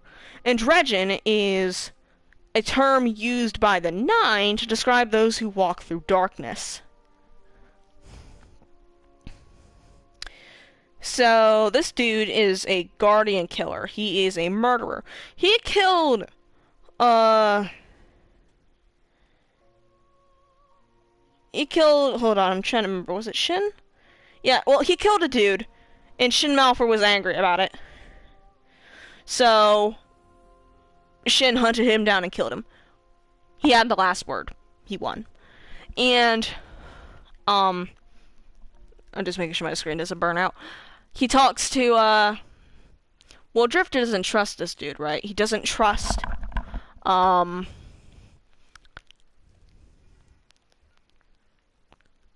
he doesn't trust Shin Malphur as far as he can throw him. So he says, you know what? How about make a gun that can kill this dude if he comes after me? Because I don't like him. And of course, we don't ask why he doesn't like him, because, you know, that'd be intruding. So yeah, sure. Let's go ahead and make a weapon of sorrow. You know, a gun that can perma-kill guardians and shoots bullets the size of your fucking hand. Somehow, out of this tiny little hole. Hive magic, man. And yeah, that happens. And then later, we get a call again from Shin Malphur, and he says, guess what? I know that you restored that thorn. You better use it well. I'm not going to arrest you, I'm not going to kill you, but if you misuse that thing, I will come for you, and I will kill you, and I will make sure people know. So that's the end of Season of Drifter. And then we get the Season of Opulence. We get a call from everyone's favorite sugar daddy, Callus, who's out in orbit on his Leviathan. And he says, yeah, I got a bit of a problem here, a hive problem. How about you come up here and I'll explain. And then we do Crown of Sorrow. Because Crown of Sorrow, for some fucking reason, was introduced like week 1 of the expansion. And we go up there, we complete the Crown of Sorrow, and we destroy Galran. Galran was a genetically modified clone of Callus that was created to bear the crown. Callus, of course, knew that this crown was a hive artifact created by Savathun in order to give her access to the person's mind. Because, yay, Savathun. And we kill Galran, and we report back to Callus, and he goes, okay, great, I still got hive, how about you chill on my party boat and do this thing called the menagerie? I'll give you loot. Yeah, we can make it into a game. And then he gets his rocks off to us destroying shit. And that's basically the entirety of Opulence. At one point we make a gun that is like anti-thorn, but that's basically it. At one point we get a gun from Drifter because he got robbed, but that's about it. Oh, also during Season of the Drifter, there was a heist in the tower by a bunch of like ex-Devil Ixnay. Misarax, you know, a dude that we met during the Red War, shows up and helps us. Like, first friendly Alexei. Just basic Varesi bow, shows us where to go, and then teleports off, and then helps deal the final blow against the final enemy. And then he lets us keep the gun that we found. We later find out in the note that he attached to the gun that he is... want more Mithrax content, damn it. Yeah. Turns out that Misrax is actually working in a Guardian fire team alongside a Hunter and a Warlock. Also, during Season of Opulence, we learned that at one point he had a kid. We have no idea where this kid went. And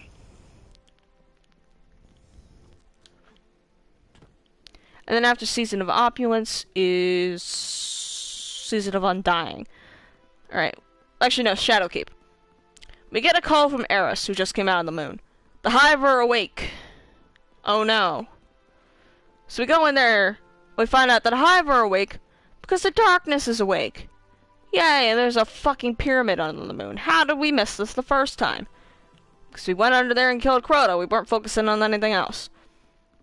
So we go under there, we talk to the darkness, and then we get teleported into the black. Well, we get an artifact, right? They give us an orb. This orb is resonating with something. And we follow it, it leads to a portal. We're like, oh yeah, this is neat, and then the portal opens. And Vex starts streaming through. And everyone's freaking the fuck out, like, oh my god, there are so many Vex, what the hell, what's going on? And it turns out that this orb leads to it's broadcasting coordinates from the Black fucking Garden. You know, the thing back in D1 that was literally siphoning the life out of the Traveler.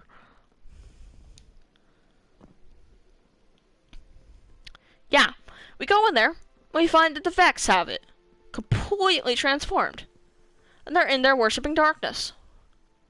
So we go in there and wreck some shit, and then we find the coordinates, and that's basically it. That's the entirety of Season of the Undying. And then Season of Dawn happens. Osiris decides, you know what, I'm gonna build a get my boyfriend back machine, and save Saint from utter destruction at the hands of the Vex. That's basically it. Also, we learned that Drifter is better at math than he is at English. That is reinforced in Season of Arrivals. Anyways, what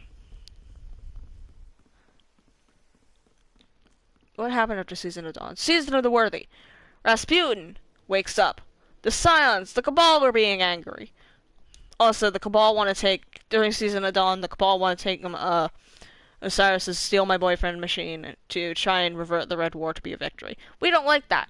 So we get rid of that, and then we get Saint 14 back. Sorry, I mixed up. Right, and now during Season of the Worthy, after the Cabal's massive failure during Season of Dawn, the fourth of the Scion sisters that we fought during Season of Dawn, decides, you know what, I'm gonna take the Almighty, you know, the thing that was used to almost blow up the sun during the Red War, and use that to blow up the city, by quite literally crashing it in like the meteorite to the dinosaurs. So we get an idea from Anna. Actually, Zavala gets a call from Anna, and she goes, well, guess what? My angry Russian child Rasputin has weapons. If you rebuild those weapons, we can blow this thing out of the sky. Of course, Zavala is very hesitant to work with Rasputin, because, you know, Rasputin is angry Russian that he does not understand. He also doesn't trust machines. Kind of racist, but whatever.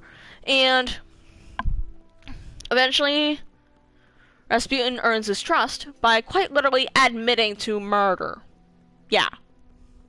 He admits to murdering the Iron Lords, but he says, I regret this, and I'm going to go ahead and work with you guys now. Savola's like, okay, cool. And then Rasputin shows him a diagram of the darkness encroaching on the system and starts showing a fucking doomsday clock. So we got that on our shoulders while we're working on rebuilding the weapons to destroy the Almighty. And then we have another thing with the Cabal breaking into the city to steal a fucking gun. And another gun that details the collapse of the Hunters to the point where they're... Rasputin. Yep. Me, playing Saber. Rah rah Rasputin, where's the fucking Warsat? Because I kept getting a bug about the Warsat not showing up. Anyways, we get a story about the Hunters not showing up in the city because Kate's death. We got a story about the Cabal quite literally breaking into a vault in order to steal a Cabal killing gun. We get a story about Keitel, the heir apparent, daughter of Callus, and I think that's basically it in Season Worthy. Right. Season of Arrivals, the darkness is here. It's on top of 4 planets. Io and Titan are really important. Mars and Mercury are not. Because fuck them. I assume that's when Skyburner's comes in. No. Skyburners is the Red War exotic. Because the Skyburners were one of the Scout Legions back in D1. They were scouting for the Red Legion. Anyways. Arrivals. The darkness is here. First, starts out on Io. We talk to Asher and he goes, get what's this... the gun designed to kill Cabal then? Fourth Horseman. Like, in the lore, it's supposed to be really good for killing Cabal. Honestly, I don't really see it. But Anyways. We talk to Asher, he goes, get those taken off of my lawn. And we do. Turns out that there's Taken there. So Drifter and Eris... Well, Drifter wants to be there because he wants Taken energy, because he wants to learn. And Eris is there because, she's a resident darkness expert. And they start working together, and they actually form a pretty good friendship. And, hold on, my cat's in silly mode. Erebus, what are you doing? She's running around. Anyways. Later turns out that the darkness is terraforming Io. It has taken a tree of silver wings, which was created whenever the Traveler landed, and corrupting it. It also gives us a branch. We feed this branch with murder, and it turns into a gun. Doesn't Aramis threaten to kill Drifter? Multiple times. You mean Eris? Yeah, Eris... friendly banter, Anyways, yeah. Iris. Yeah. Anyways, we get a gun from that. And then, what other exotics did we get? Not Aramis, that's another one. Yeah. And then we also get Drifter's, Taken gun. It's just a random grenade launcher with our horde that ends up destroying Crucible multiple times and actually breaking the game on multiple occasions. Love it. And then, gotta think. What also happened during Season of Arrivals? Oh, Prophecy! Yeah, so... Eris and Drifter gets a call from Orin, right? She goes, hey, the 9 want to talk. But they don't want to talk like normal, they want to show you a prophecy. Drifter sure likes shoving things into grenade launchers. Eris. First Taken. Now Stasis. Yeah. Anyways,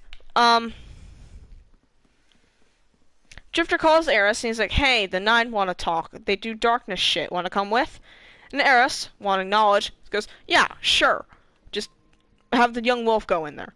So they send in the Guardian. And the Guardian goes in there. And this prophecy shows the complete and total destruction of Io, Titan, Mercury, and Mars, as well as the creation, well, more like the destruction, of Elixni hierarchy with the Kel Echo. Also, portrays Keitel as a Centurion, which is interesting. But, it's the, taking Cabal, taking Hive kind of thing. And With the Kel Echo, it represents the destruction of normal Elixir hierarchy that Aramis does away with. It's a combination of a Kel and an Archon. You can tell with the helmet. And the reason why I'm saying Aramis does away with that is because not only does she, like, try to create a place for her people instead of them just being salvaging pirates, she also kind of does away with the caste system. Like, dregs have rights. Vandals and wretches have rights, which is good. And it also shows her fall into darkness, you know, with the Kel Echo being taken. Anyways, don't ask me what the Sparrow race is about. That might be SRL, I'm not entirely sure. The sands might be representative of the snow on Europa. I don't know. But, whatever.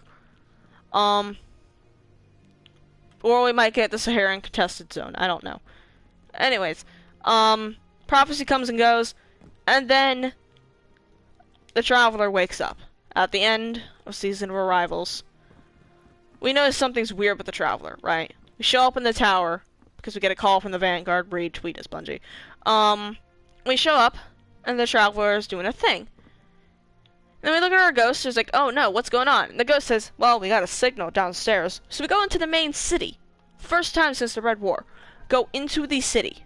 Actually, no, that's not right. The last time we went into the city was the Red War. The first time we went outside of the tower was Season of the Drifter for, 0 Hour. But still. Or Season of the Forge. Okay, we've been in the city a couple of times, but this is the... Yeah. This is the live event. I'm sad I missed that. Oh, I have a recording of that too. The live event, the end of Season of Arrivals. So we go to the director, right? And it was right around. Let me show you. The launch token was right around here, right? And it said investigate the signal. You go down into the last city, right underneath the Traveler, and you make your way there. The Traveler is pulsing, beating like a heart, and eventually it swells with this opalescent light. It explodes. You notice that the pieces that were floating around it have now magnetized and stuck back to it. It's whole as it's ever been before. It's whole again. And its light is as radiant as ever. It drove back the darkness that was encroaching at the edges of our system and probably kept Nessus in the process. The reason why we kept Earth, Nessus, and... well, basically that's it. In the moon. But, yeah. And the Dreaming City, and whatever, but still. It kept the darkness from getting any closer. Flash forward to Beyond Light. About a week later, we're on Europa investigating darkness, because at the end of Season of Arrivals, we get a call from the darkness that says, hey, guess what, meet us on Europa. But the darkness brought Europa to us, didn't it? Kinda. The darkness was already there. So we show up on Europa after getting a booty call from the darkness. So I'm like, okay, what's up? And then we get a distress signal on the radio from Varix. And he goes, darkness is among us. And then we go like, okay, what the hell are you doing? And we have to go find him, and he's being kidnapped. And we find out he's been kidnapped by an Elixir Baroness wielding darkness. It turns out she's no longer a Baroness. She's a Kel. And, we rescue Varix, and he starts working with us, and he goes, this is Aramis. She was an old friend of mine. She's turned to the darkness, so now we gotta put her down. And we work on dismantling her dark empire or whatever.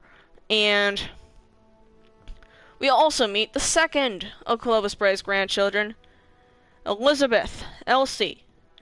But at this point, she's a robot, so I call her Exie, as in Exo Elsie.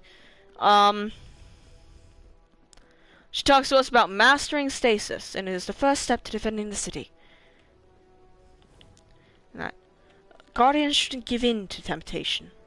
Instead, they should bring it upon themselves, or whatever the fuck, I don't really care. So we harness stasis in order to defeat Aramis. You know, fire with fire, except, you know, ice with ice. And We go up and fight Aramis. We win for a little bit, and then she freezes our fucking ghost and destroys our darkness splinter, which we were using the channel darkness with. And then we say, fuck you, break out of the ice, break our ghost out, and then start using darkness without the splinter, because it's inside of us all along. Yay! Which does not bode well. We freeze Aramis, and now she's just sitting there. And, after that, we start dismantling her Dark Empire. Well, we finish dismantling the Empire, because then we take down Critus.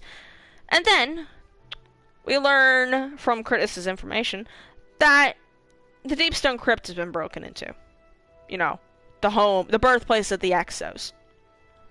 And we go in there, and the first real enemy we see is the Crypt security.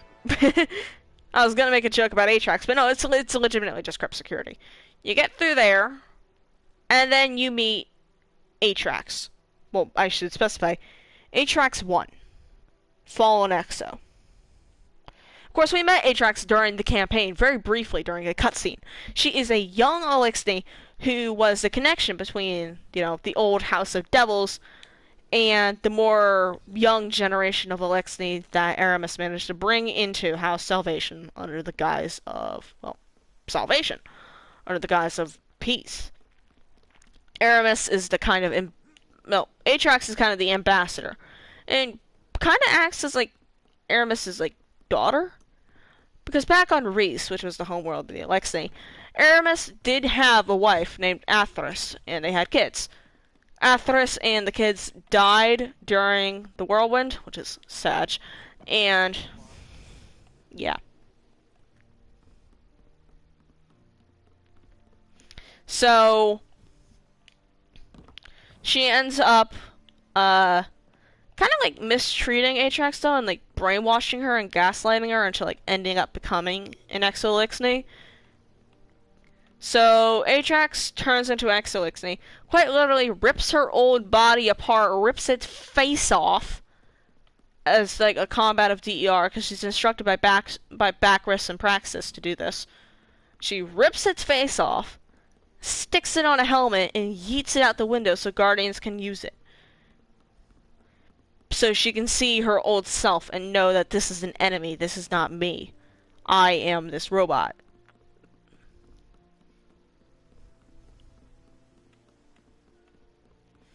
So that's how we get Mask of Bacchus. And the reason why it's called Mask of Bacchus is because Bacchus is the main speaker in that lore tab. It's Bacchus talking to Aramis. Yeah, Aramis, Atrax. And, yeah. Yes, Chain, Mask of Bacchus is quite literally Atrax's, like, Elixni body, but the face is peeled off and tacked onto a helmet. The reason why it's so torn up is because she was not gentle with tearing it up. She made quite the mess. But yeah. That's Beyond Light. And then Season of the Hunt rolls around, and we get a distress call from Osiris, who's out on the moon hunting. Aatrox did not deserve any of that. No, she really did not.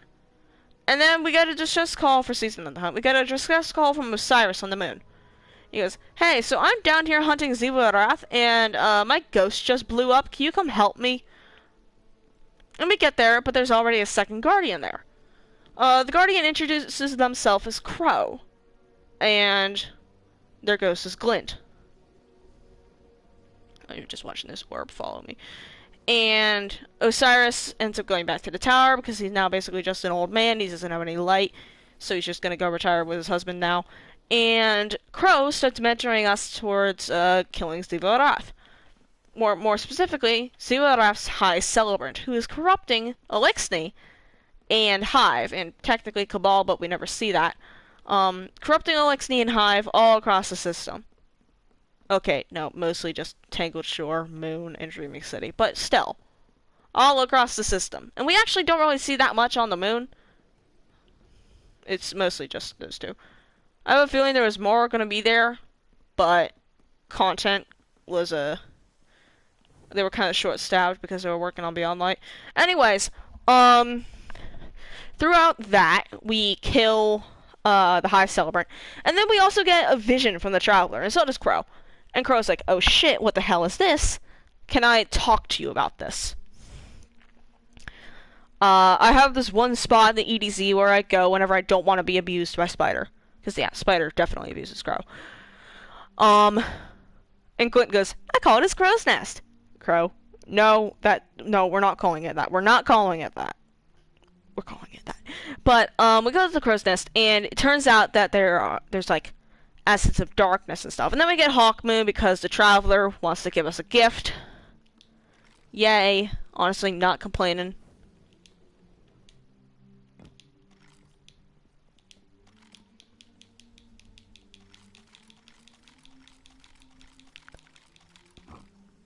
But yeah, Traveler gives us the gun. Crow's like, yeah, I can trust you, and they also get... I like gifts. Yeah. Also, Crow and the Young Wolf get absolutely fucking wasted the night after getting Hawkmoon. Like, really fucking drunk. They might have kissed, not entirely sure. It's left up to the reader's interpretation. But, yeah. So, they get wasted by the campfire, and Savathun is watching them, and she starts getting feels like, oh no, my family, what is this feeling? I don't like it. Yes, please, Crow smooch. Yeah. So, Savathun's having a bit of an existential crisis. And then, what was the seasonal weapon that season? It was Duality. It was Crow talking about working with, the Elixni of Spider Syndicate, and how Spider is severely, like, abusing and mistreating his workers. Do we defeat Savathun with the power of smooch? Possibly. Don't tell that to Lore, though. She's gonna take that the wrong way.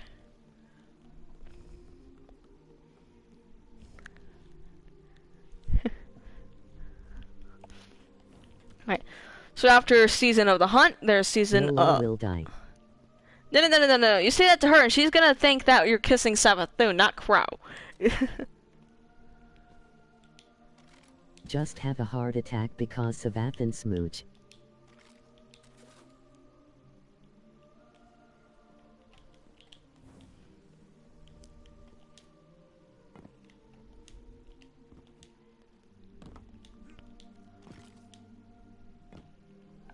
My cat is watching the... No, my cat's watching the ceiling. What the fuck are you doing, Erebus? Hey! Get out from behind the couch. Oh shit, I never sent you oob. Wait. Wait, oob shit? Oh yeah, it pronounced it like oob, not the lizard boy. Yeah. Yeah, you still gotta send me that. Anyways, Season of the Chosen. Keitel shows up. Kalos' daughter, who absolutely fucking hates him. She shows up, and she's assembling a war council to take out the hive. It's She offers... O-B-E-Y-Y. Yep, Ube. Yep. So... I did the dumb but... Don't worry. So... Keitel offers the position to Zavala, and she says, just become one of the Cabal, bow to me, and we can defeat the Hive. Zavala, with his massive fucking ego and tiny fucking balls, decides to say no, and send us into a war. And at this point, we are fighting, basically we're killing off her war council so she can't have a war. Keitel's not very happy about it. She's called us multiple times and said, hey, how about you knock it the fuck off? And we haven't knocked it the fuck off. But Osiris has been talking to Keitel. He's like, hey, God, we really cannot have this war. Whether we wanted it or not, we've stepped into another war with the Cabal. Yep. Anyways, Osiris calls Kaido and he's like, yeah, oh god, we can't really afford this. How about, like, we don't murderize each other? And Kaido's like, I've been saying that. And Osiris says, well, we also don't want to be slaves, if that would be great. Can we just, like, coexist? And Kaido left him on red so far. We also found this freaky fucking spaceship called the Glykon. And there is a guardian that works for Horny Man Callus out there who is trying to contact the darkness by fusing Scorn, like human centipede versions of Scorn. And a modified version of the Crown of Sorrow. Yeah. Also, possibly kidnapping the ghosts of powerful guardians in order to act as an anchor for the darkness. Zavala was recently targeted for an assassination. It failed, but the assassination might have just been for him so the... Catabasis can fuck right off. Yeah, Catabasis is yeah, in a scenario. Though, I read through the books, you can find them all on Ishtar Collective, even the ones that aren't released yet. It seems like towards the end, he starts kind of losing it. Like, he is affected by this darkness. He is going absolutely fucking crazy. In fact, to the point where he actually shoots his own ghost.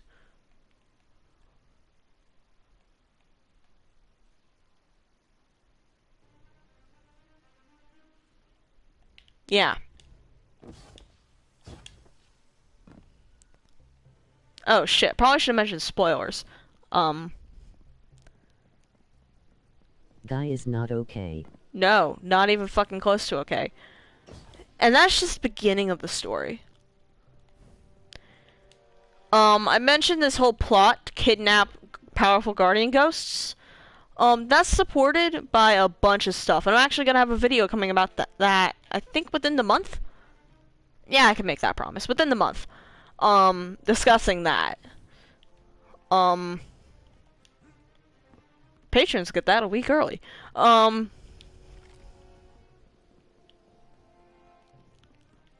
Actually, okay, fine. Patrons will get it within the month. But, anyways. Yeah.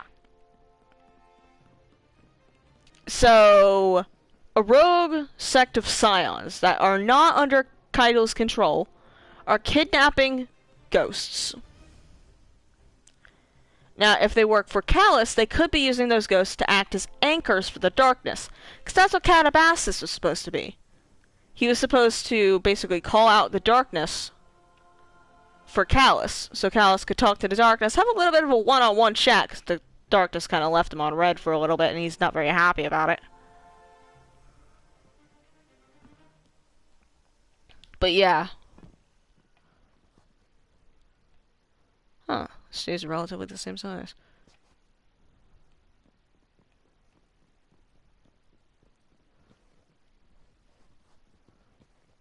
Yep, same size the whole way. Sorry about that, measuring that. But, yeah. Anyways, that's all the information we have so far. Guardian Games is also coming up. And, if my theory is right about prophecy,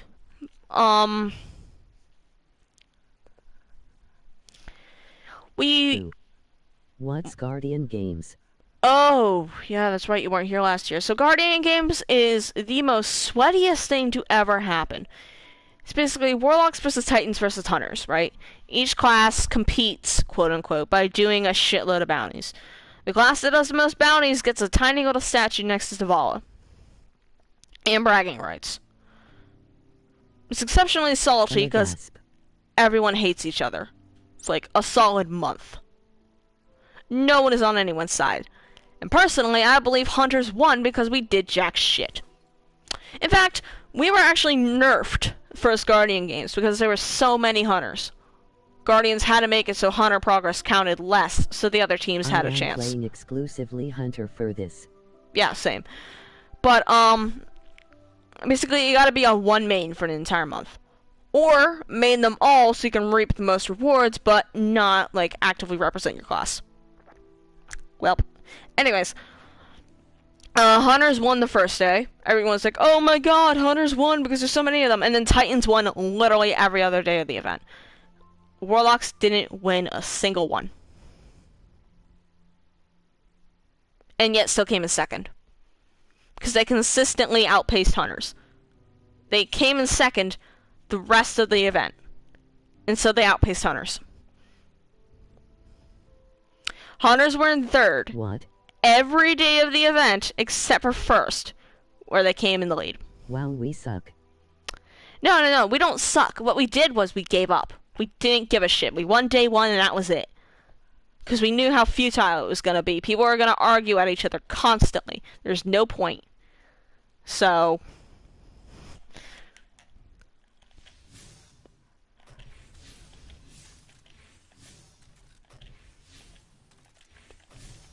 sorry about that. We were happy with winning day one. Yep. Besides, we got the gun anyways, because you didn't have to represent your class in order to get the gun. You just had to do a certain amount of bounties. And the gun's honestly not that good. It's a heavy machine gun that gives you an arc shield whenever it's spun up. And it won't shoot unless it's spun up, so there's that. The only thing good about it was the lore tab, and even then it was subpar, and you can always just read that on Ishtar Collective. So there's like no point in getting the fucking gun, besides completionism. And also, the first week of the what's it called, the exotic archive, it was there, very cheap, and a bunch of people grabbed it, so they didn't have to lift a fucking finger for the thing. Personally, I didn't get it, because I didn't care. I might have actually taken a hiatus during that period.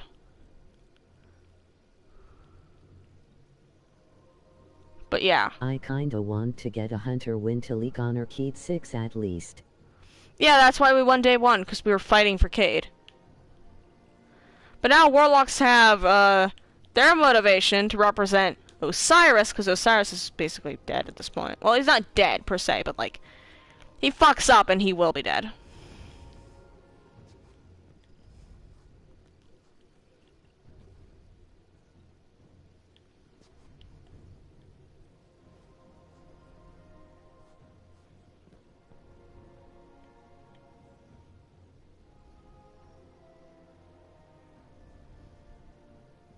Still going for Keat. Yep. Testing the range of this proximity sensor. Either way, it's gonna be fun for me. Yep. Also, the gun, it has some kind of legendary perk where basically, like, kills refund... Crowley will be in school full-time for that, so... F. Yay. Yep. I mean, it's around spring break. For Americans. Like, it starts around spring break. Which is like first week of April or something like that. It starts on like April 3rd, I'm pretty sure.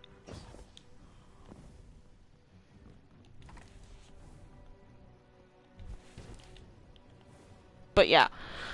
Anyways, alright. I'm gonna have to do this at the end of... I'm in a trades course. Oomph. Then yeah, you're fucked. I'm in school. Yeah. 7 a.m. to 4 p.m. Yeah, same.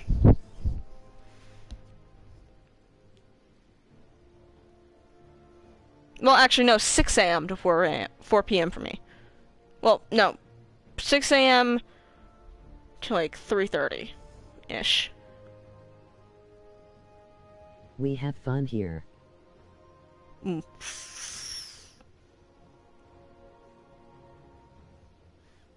Wait, no, 2:30 to 3-ish.